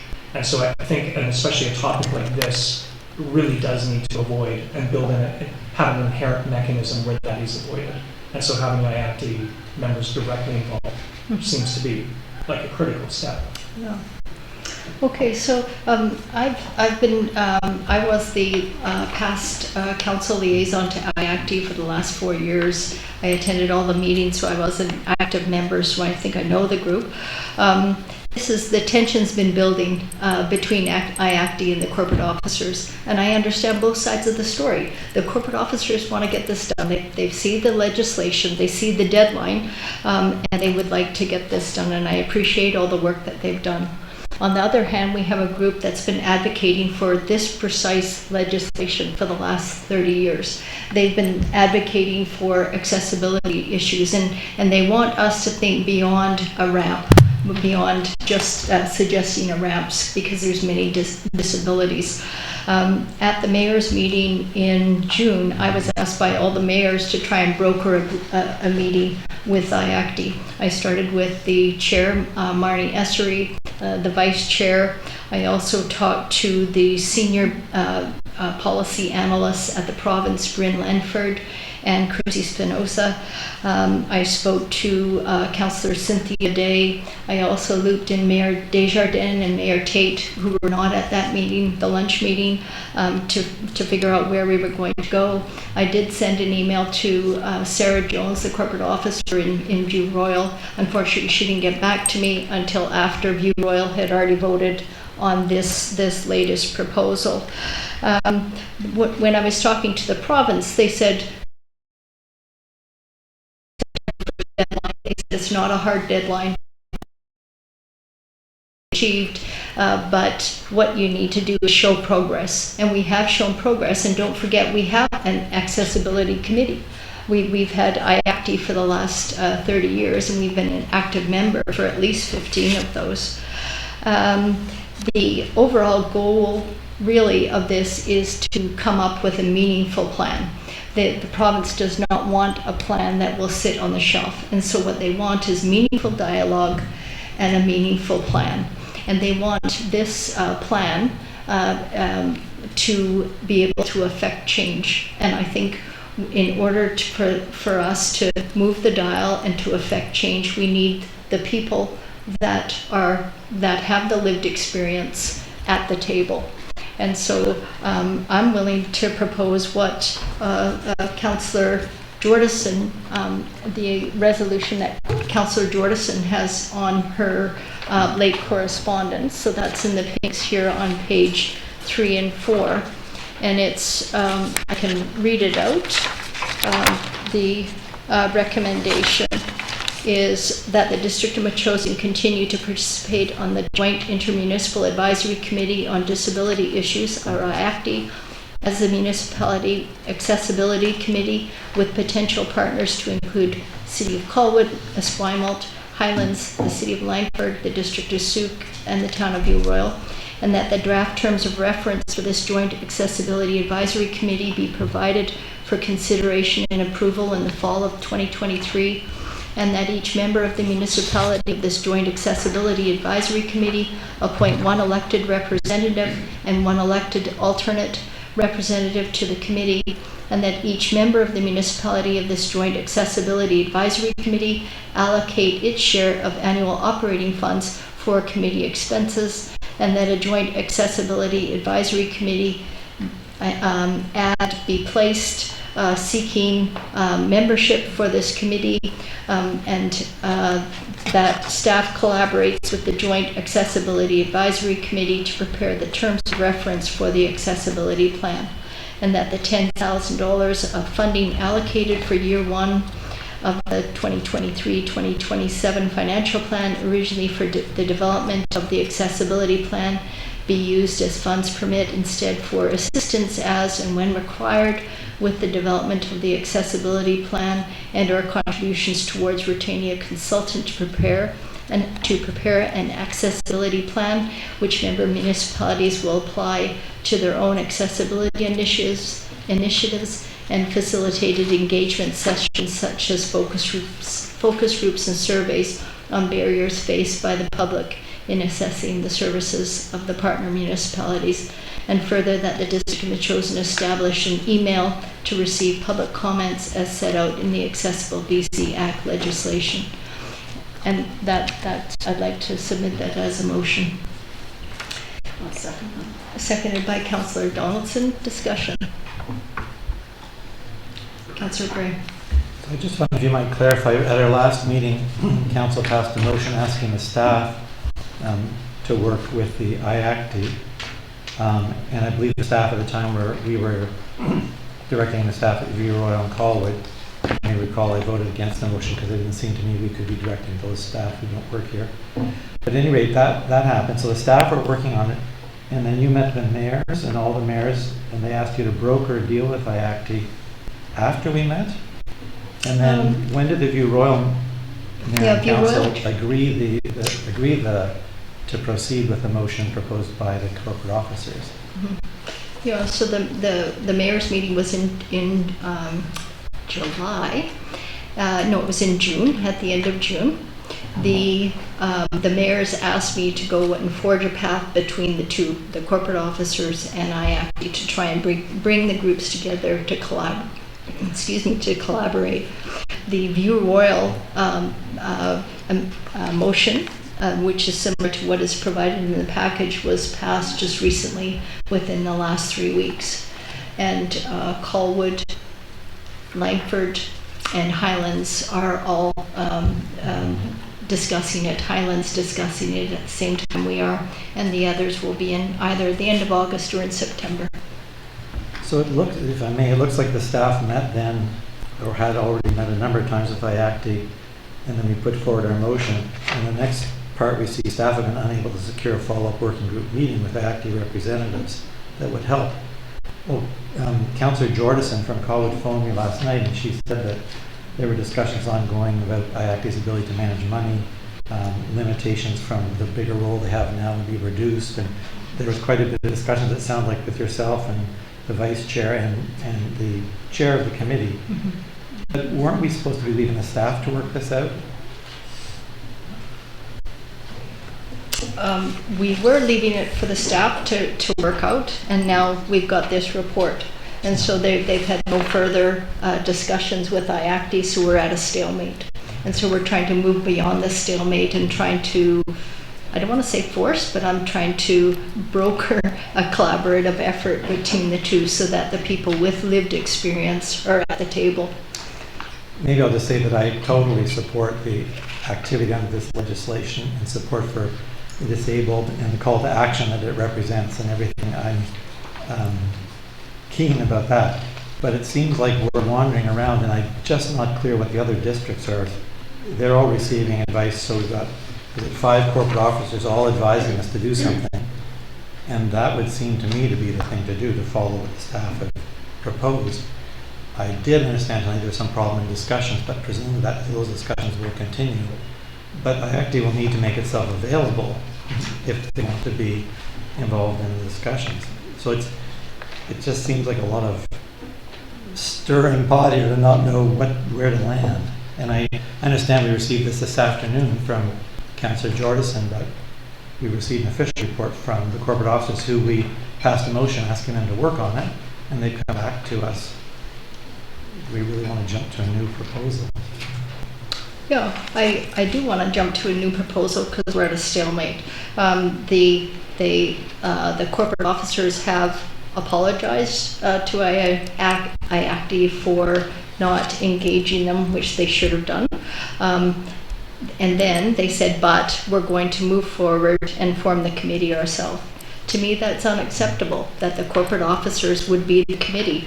The committee should be, according to the legislations, 50% of the committee should have disability issues. There has to be a member with Indigenous representation. But I think overarching, it should be the people with the experience and people that have been advocating for this for probably 30 years.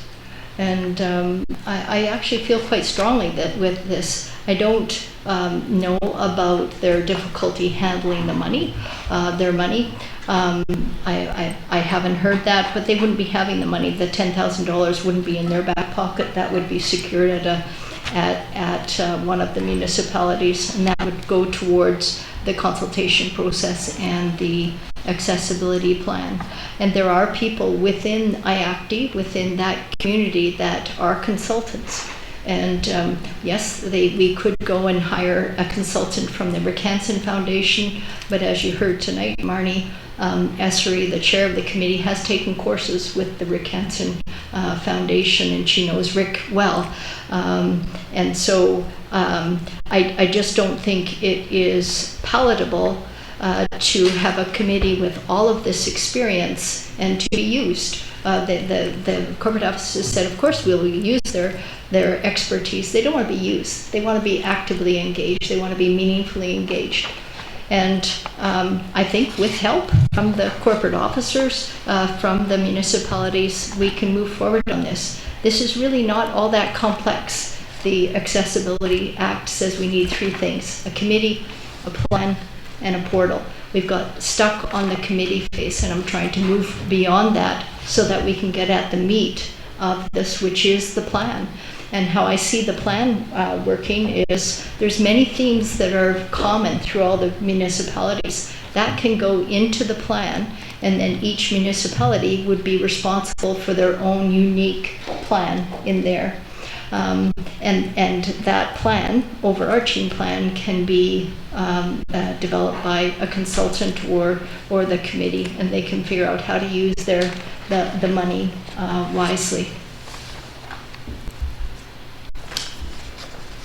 Councillor Epp. Well, I think it's equally important to involve both staff, the CAOs, and IACTI in this subcommittee.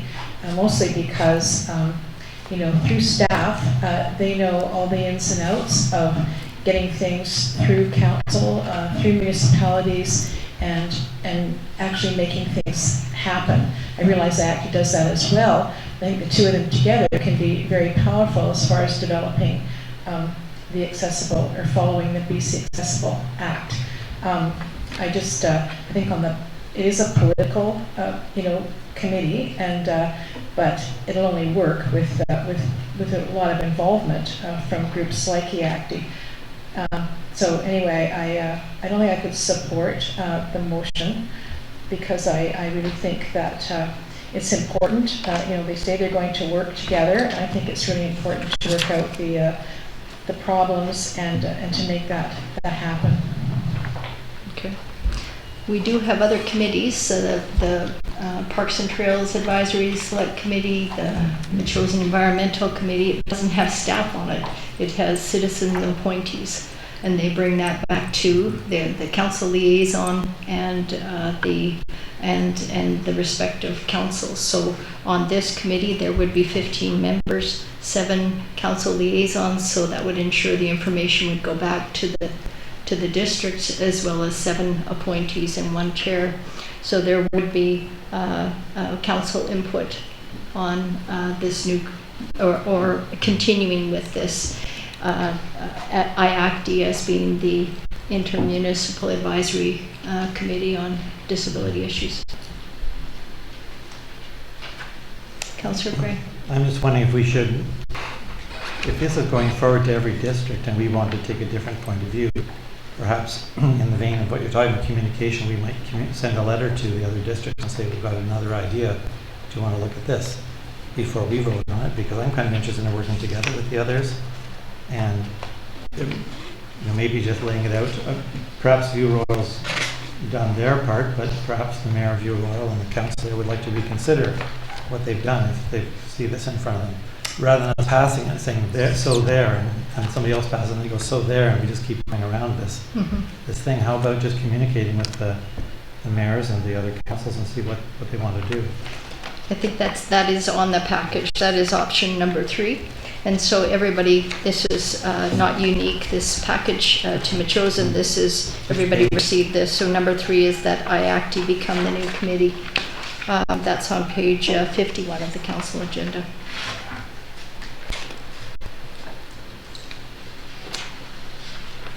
Any other comments? I just want to say, from my understanding, is not a lot is changing, other than the fact that it's, I wouldn't say new and improved, but it certainly is going to a higher level with having a combination of a joint committee. And I think even that much more high function. We're bringing in the people that have been doing this for 30 years.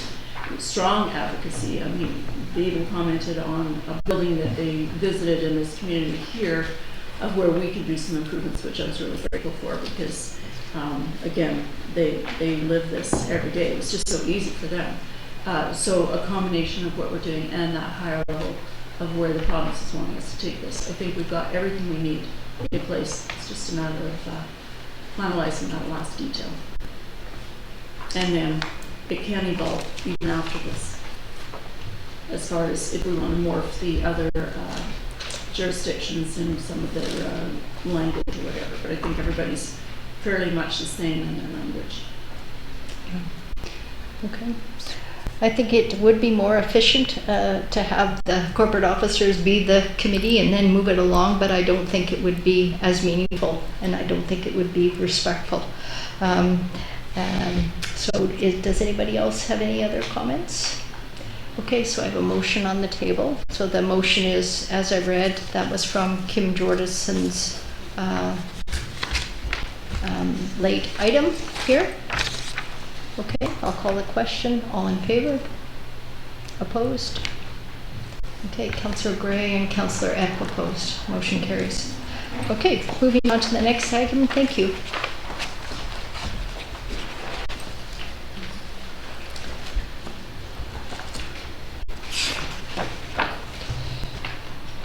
This is, this is you as well. We're moving to the Bufferlands Working Group, or no, we're not. We're moving to the staff memo, the Bufferlands Stormwater Management Update. Ms. Tarnowski, I know you just sat down, but. It's an easy one. So this is an easy one in the sense that all the information that is available to us at this point has been provided by our engineer. If you have any questions, I'm happy to take them back to him. So I will not even attempt to answer the questions unless I know, unless it's non-technical. Okay, thank you. So you have the report in front of you. Does anybody have any comments or questions? I do. Councillor Schuman. Thank you very much, Ms. Tarnowski, and I appreciate the report. Now, I am privy to both the information, the detailed information from Colquitts, and also the stormwater reports from McElhaney. To speak very generally to them, there are some concerns I have with the some of the information, particularly around water quality. I noticed in certain sections, there was a recommendation that came to do more about water quality, but what I've seen in the documentation that has come back is that what's been built into the report are actually just recommendations as to what might be done. And this to me is alarming, because what we should have is certainty around what is going to happen, not generalities. And now, whether now is the time, maybe not. But I really want to urge us to not approve anything until we have certainty around water quality, especially in that case. But there's also, I just have to mention, there are the issues around maintenance as well of the system and the role of the city of Langford. So I don't know if this... I do. So in terms of maintenance, I've had that discussion with the city of Langford. Liability, I've had that discussion with the city of Langford. I would suggest that this is not really the time to be speaking about that, because they are aware of those two issues, but not, I mean, there's no agreement yet. They're fully aware of that, plus some other issues of, like I said, liability and things like that, and maintenance. So I think a better approach would be at a future time, come back with a more comprehensive report on those things that have been discussed, but like nothing's finalized. So I want to give council the assurance that nothing's been finalized, nothing is nowhere close to being approved or anything. It's just that those issues City of Langford is aware of. Okay. Marilyn, just Go ahead. The one thing I will note is if you go to section 6B of the stormwater covenant and easement, there's talk about the approval of a stormwater management plan, and that once that is approved, work can begin on actually the installation of the infrastructure. Now, my bet is there's the potential of different degrees of interpretation as to what approval is and what constitutes a final plan. I really think we need to be very careful on what is approved and what we leave to goodwill and verbal assurances versus what we get on paper. And especially, I probably would have more to say on this once we get confirmation that we can be specific on some of the findings in the report. But there is the potential for things to be treated as a recommendation as opposed to you must do this. So, and again, related to water quality, which I think is of vital importance to the community or to the district that I'm chosen. So, thank you. Thank you. Good comments, water quality and quantity as well. Thank you for that. Anybody else have any concerns, comments? Looking forward to the update and the reviews and good cautions regarding verbiage in terms of recommendations versus must. Okay. Thank you. Thanks for that.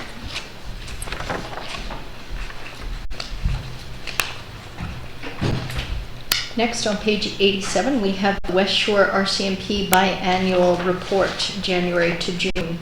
So we are paying for the policing. This is part of their process. I really appreciate Superintendent Todd Preston's engagement with our community. They've been very responsive. This is their biannual report that has some really interesting statistics here.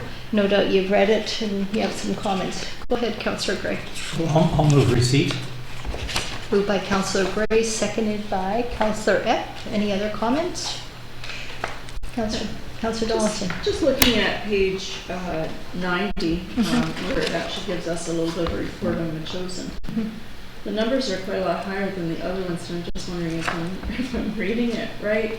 So we've got, crimes against persons, 68%.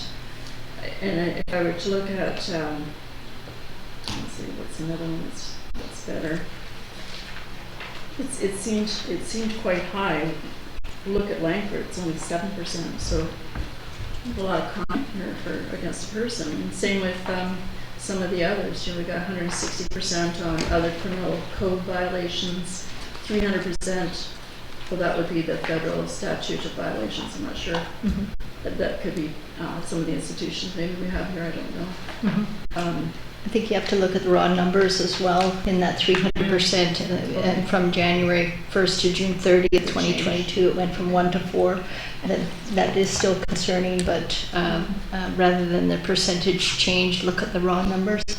But you're right, in terms of a percent change, it's very different for Metchosin compared to the other communities. So we do have crime in Metchosin. Yeah. Anybody else want to comment on the report? Councillor Gray? Well, I'll just say, you see the police vehicles downtown Metchosin more than they were before, and I've received another comments from the public that they don't really want them so visible all the time.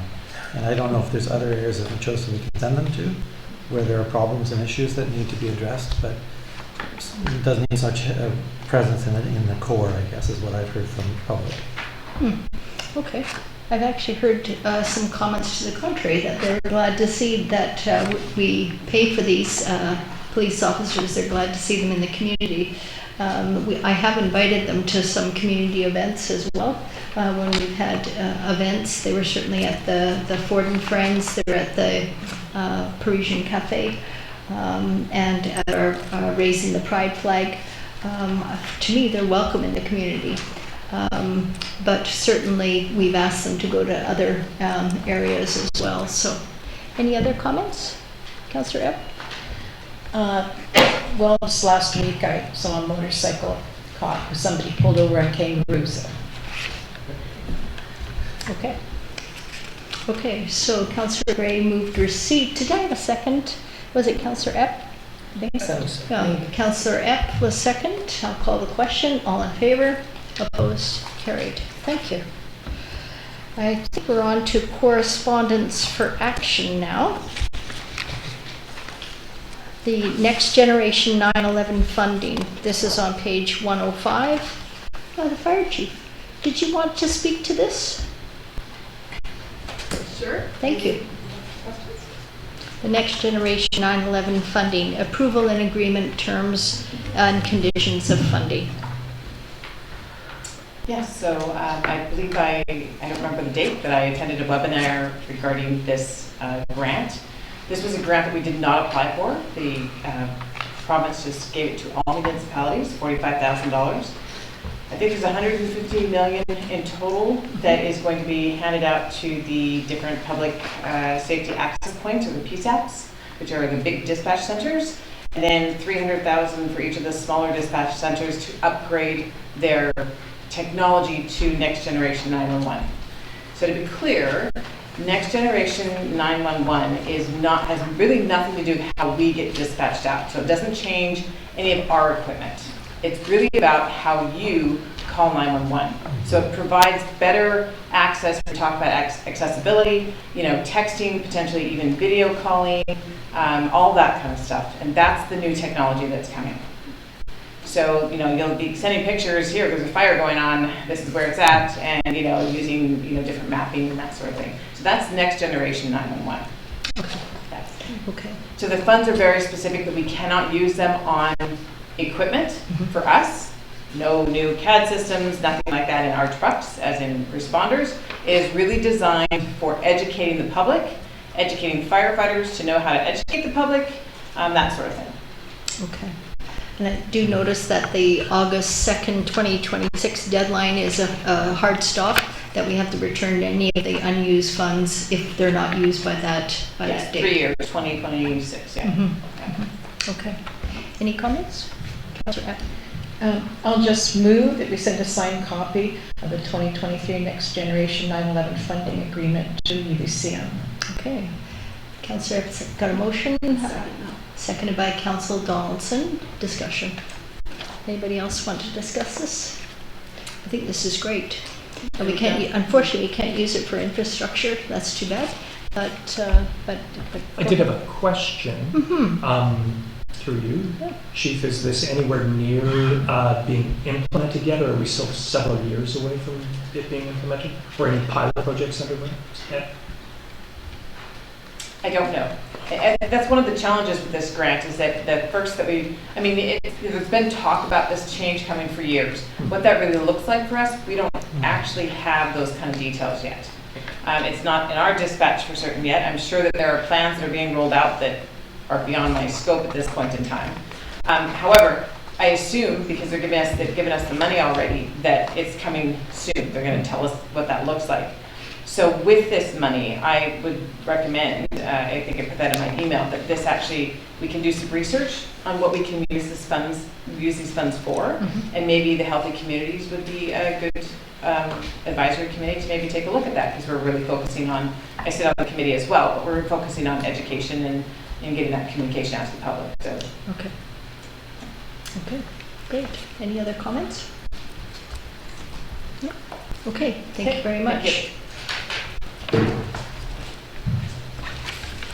So we have this as correspondent for action. We've got the motion on the table.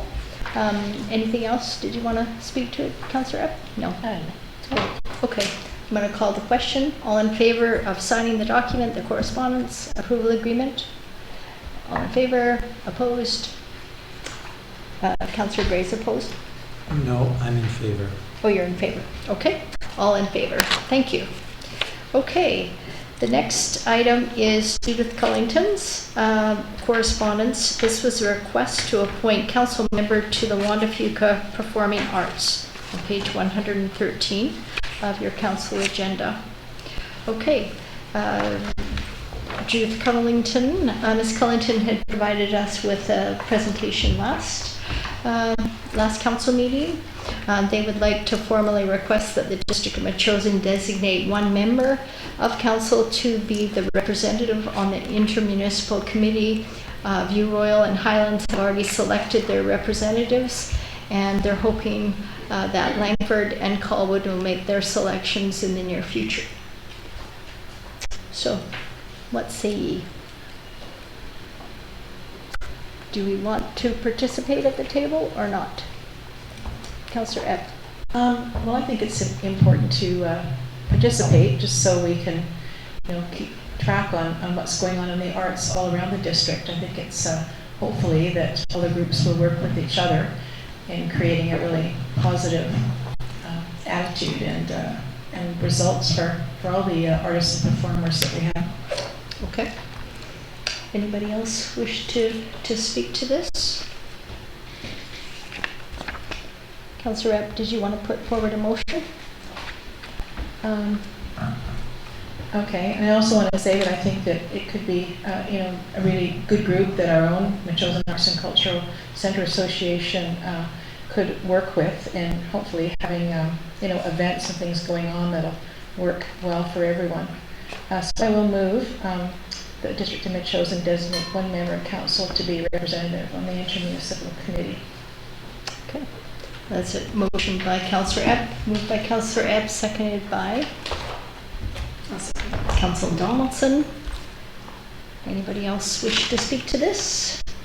Go ahead. I'm going to vote in favor of the motion. I think it's great to be supporting the arts wherever and whenever they're happening, and so this is an idea, and I think the notion that we would take part in that is good. At the same time, I think as Councillor Epp has already mentioned, MACA, our homegrown Metchosin Arts and Cultural Association, is very important to the cohesion of our community, in my view, and so we're not going to take away from it, but rather build. Mm-hmm. Okay. I'll vote in favor of this motion, but I have concerns because of the funding model in terms of the municipalities will be responsible for the ongoing operational costs, so that concerns me. I also have concerns because we do support the CRD Arts. We've got the Metchosin Arts and Cultural Centre, the Wanda Fuca, which also can be perceived not only as a recreation centre but a cultural centre, and the West Shore Parks and Recreation. And so I have reservations, but I think we can't comment further if we're not at the table. So I'll be in favor of the motion. Anybody else? No. You go ahead. Yeah, I agree with that. I was thinking the same, that there are a lot of different arts and cultural associations, and then we start getting our finances spread out too thin. But the fact that this is at the infancy stage, it could be that we eventually become a member of full-fledged and maybe leave CRD. I don't know. But in the meantime, there's a lot of work being had and a lot of research, and I think supporting the grassroots to see how it goes. Okay. I think that's important for us to consider. Okay. Seeing no other comments, I'm going to call the question. All in favor? Opposed? Carried. So the next question is who? Who would like to be the representative for the Juan de Fuca Performing Arts Center Society? There's 5 of us here. Who would like to be?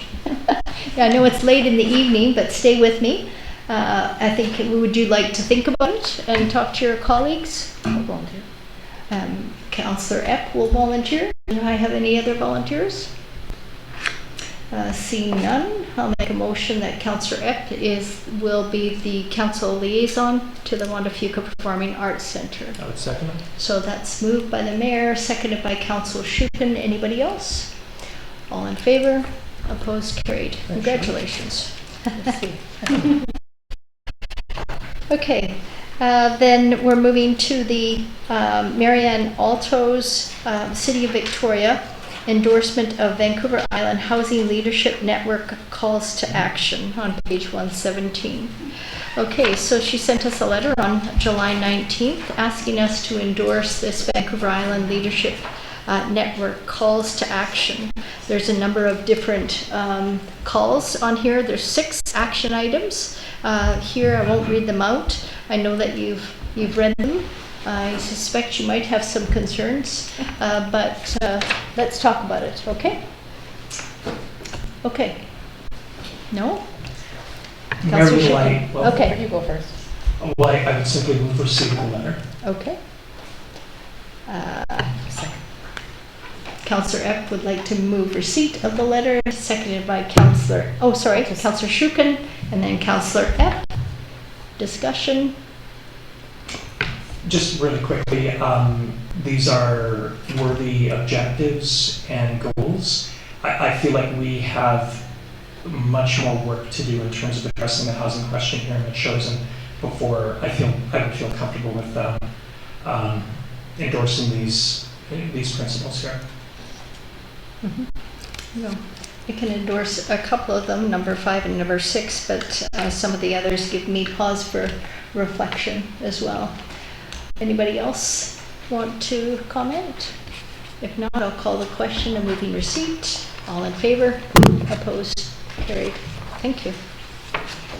And then we have the Scouts, I almost said the Boy Scouts, the Scouts Canada Greater Victoria request for the office in the municipality to sanction their presence on the streets of Chosen and in our region during their important fundraiser, their Apple Day. So this is on Saturday, September 30th, between 9 and 4 p.m.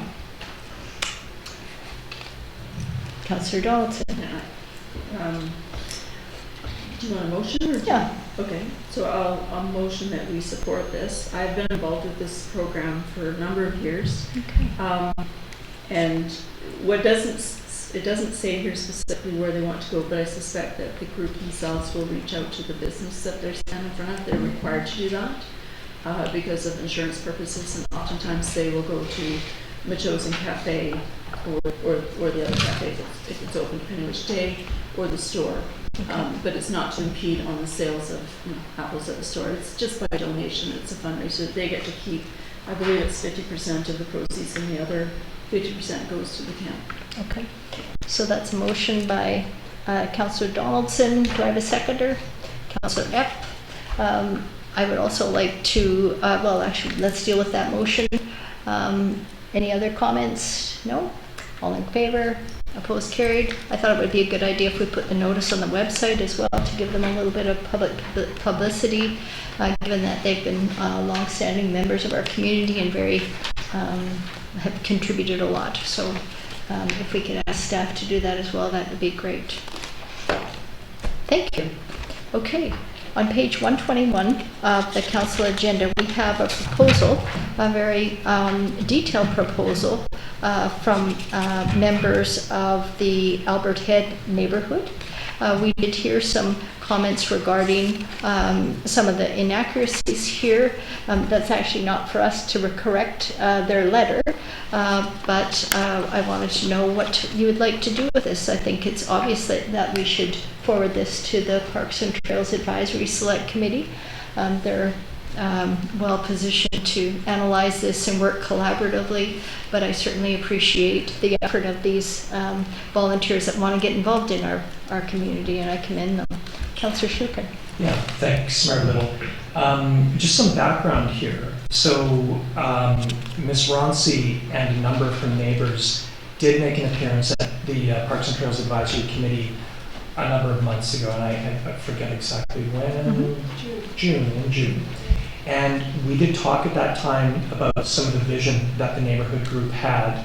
We then did a site tour or walkabout around the neighborhood, and we identified, or just went on parts of the circuit, and then we looked at some of the pocket parks that we thought could be developed, and some of the statutory right-of-ways that probably had gotten lost in the shuffle of lawnmowers and trees growing up and all that. Overall, I personally found the vision of the neighborhood group quite compelling, and I believe that the rest of the PTAS group did as well. What I would recommend is that we refer this back to PTAS, but we'd be very specific in terms of developing a work plan based on evaluating priorities and actions that are achievable. And I would suggest that we look at doing a few pilot projects. So, for example, there's talk about signage at some of the mailboxes. There's talk about looking at some of the cul-de-sacs and boulevard areas. And then also there's the roadside trail along sort of Duke Road East. So there's potential of budget being involved in this. So I think it behooves PTAS to have a look at this and again develop a work plan. But I just wanted to emphasize that PTAS has had a chance to speak with Ms. Ronci and her colleagues, Okay. and they're very supportive of moving ahead. So, Okay, that's great. And I will note that those Parks and Trails meetings are open to the public. So everybody is welcome to join them and provide their comments moving forward. And you're correct, this will be within their budgetary means and within their volunteer means as well. Yeah. Councillor Epp, did you want to comment on the roadside trail along Duke Road, along Wachosern Road that we've always wanted?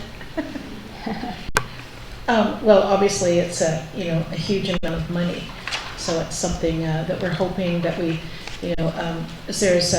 just got a notice that there's an intake for the active transportation infrastructure, and so as Councillor Shukin and I have discussed a few months ago, is when it came out that we would do the initial part, which also might be funded out of our Growing Communities Fund, is to hire a consultant to develop our active transportation plan, which would include some kind of a bike lane or trail along the chosen road and in other areas.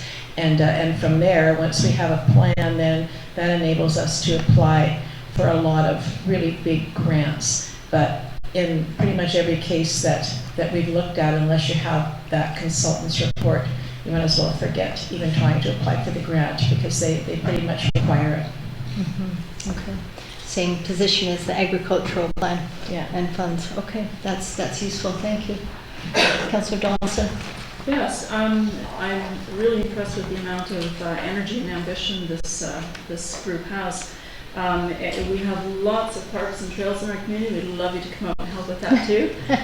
So just a little bit of background on those trails. It's unfortunate Mr. Smurf is up because I see him walking them all the time. One of the ones that I cited in here that they want improvement on, Parks and Trails already put improvements on it probably about 2 elections ago.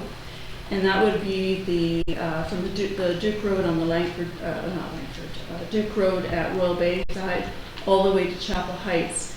It didn't come all the way to Chapel Heights. It came to what, in our household, we call it the Dunn Trail, just because that family used to live there.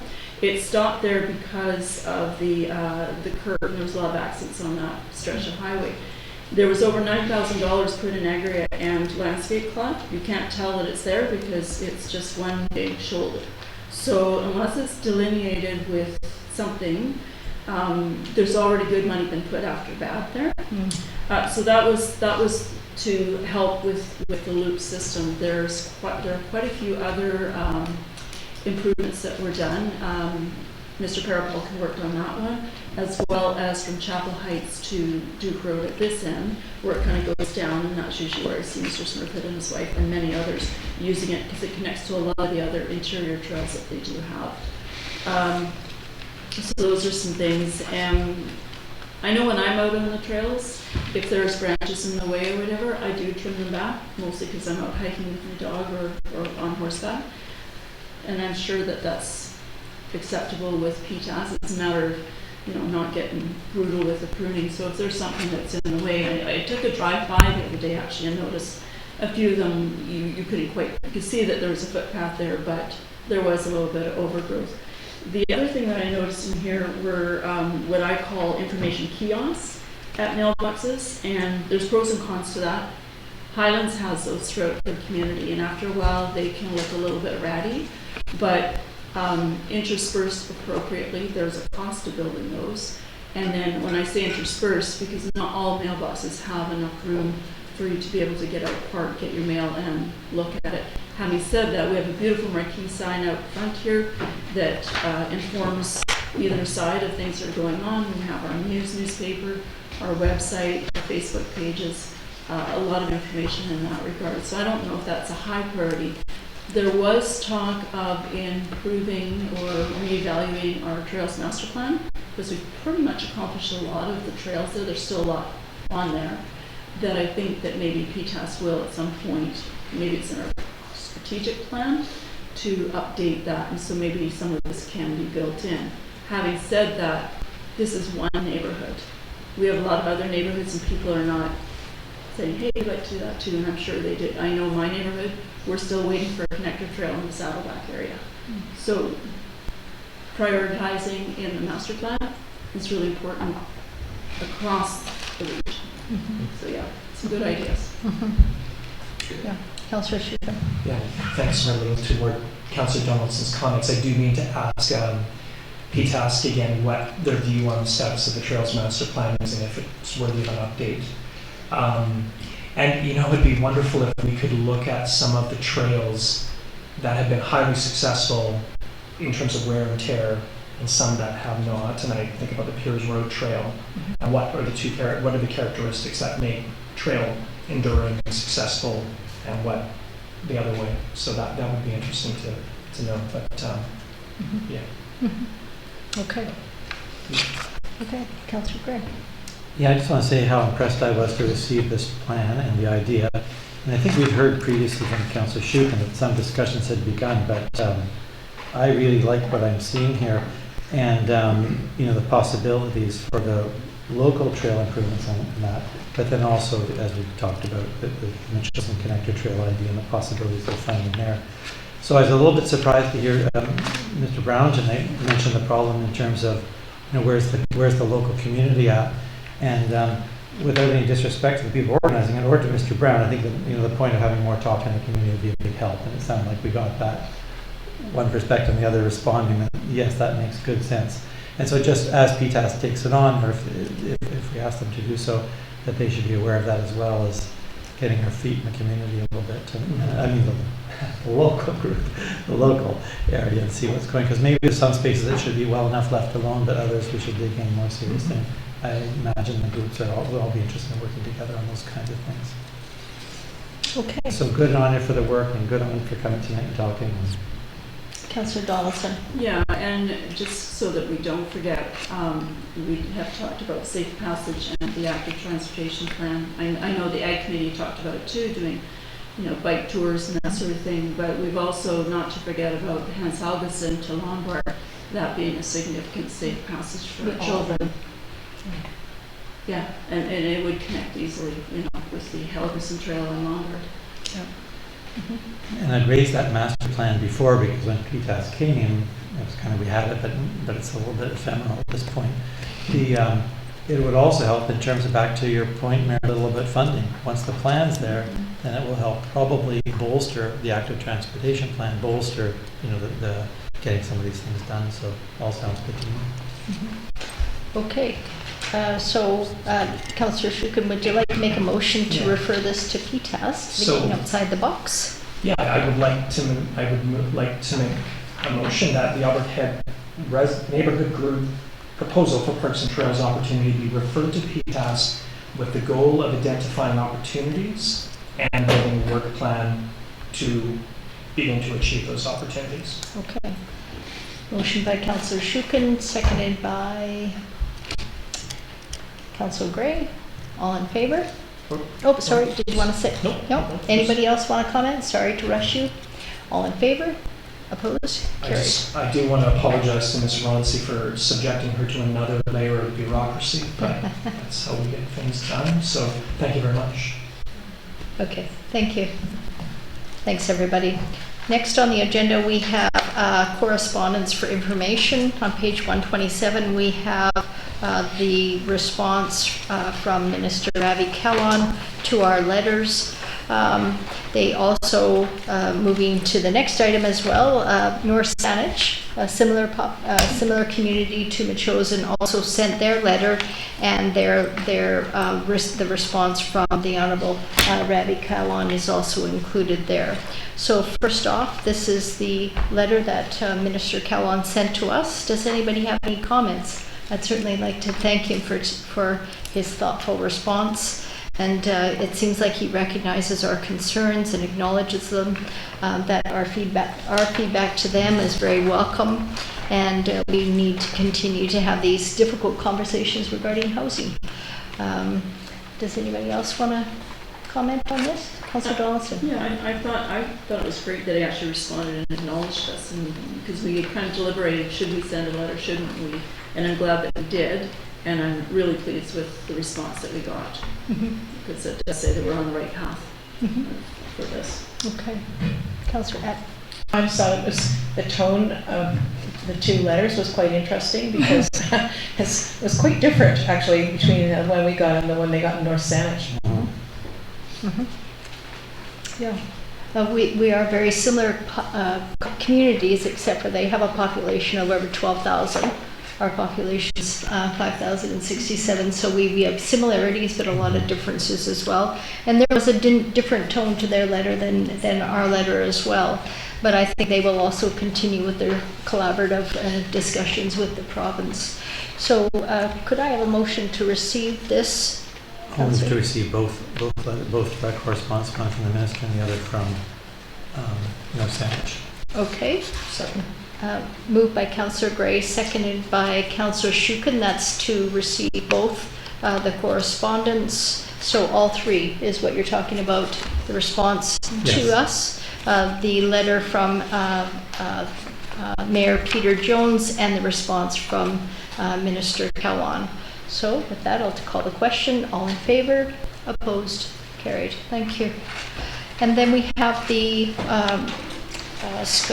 School District number 62 School Liaison Program. So this was a letter that was written from the City of Langford advocating or suggesting to the school district to continue with supporting the School Liaison Program. Victoria Family Court and Youth Justice was also writing letters to this effect, as was another council. I can't remember the other council was doing this. Highlands, Langford, and there was another one, but I can't remember. Does anybody want to comment on this? Councillor Epp. Just make a motion that council, through the mayor, send a letter to School District 62 supporting the school liaison. Okay, that's moved by Councillor Epp, seconded by Councillor Donaldson. Good idea. Great idea. Does anybody have any comments? Go ahead. Yeah, it's a controversial subject, as most people are aware. I'm in favor of leaving it with the school director themselves to decide what they're going to do and what they're up to, so I'll vote against the motion. Okay. Okay. Anybody else wish to comment? I think there was also controversy in Victoria because one of the school districts decided not to fund their school liaison program.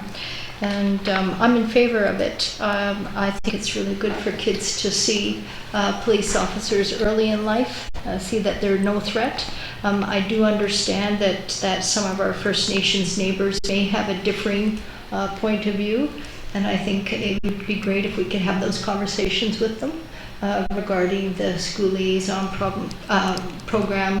What specifically is it that they have concerns about, and will help to advocate with the school district for changes or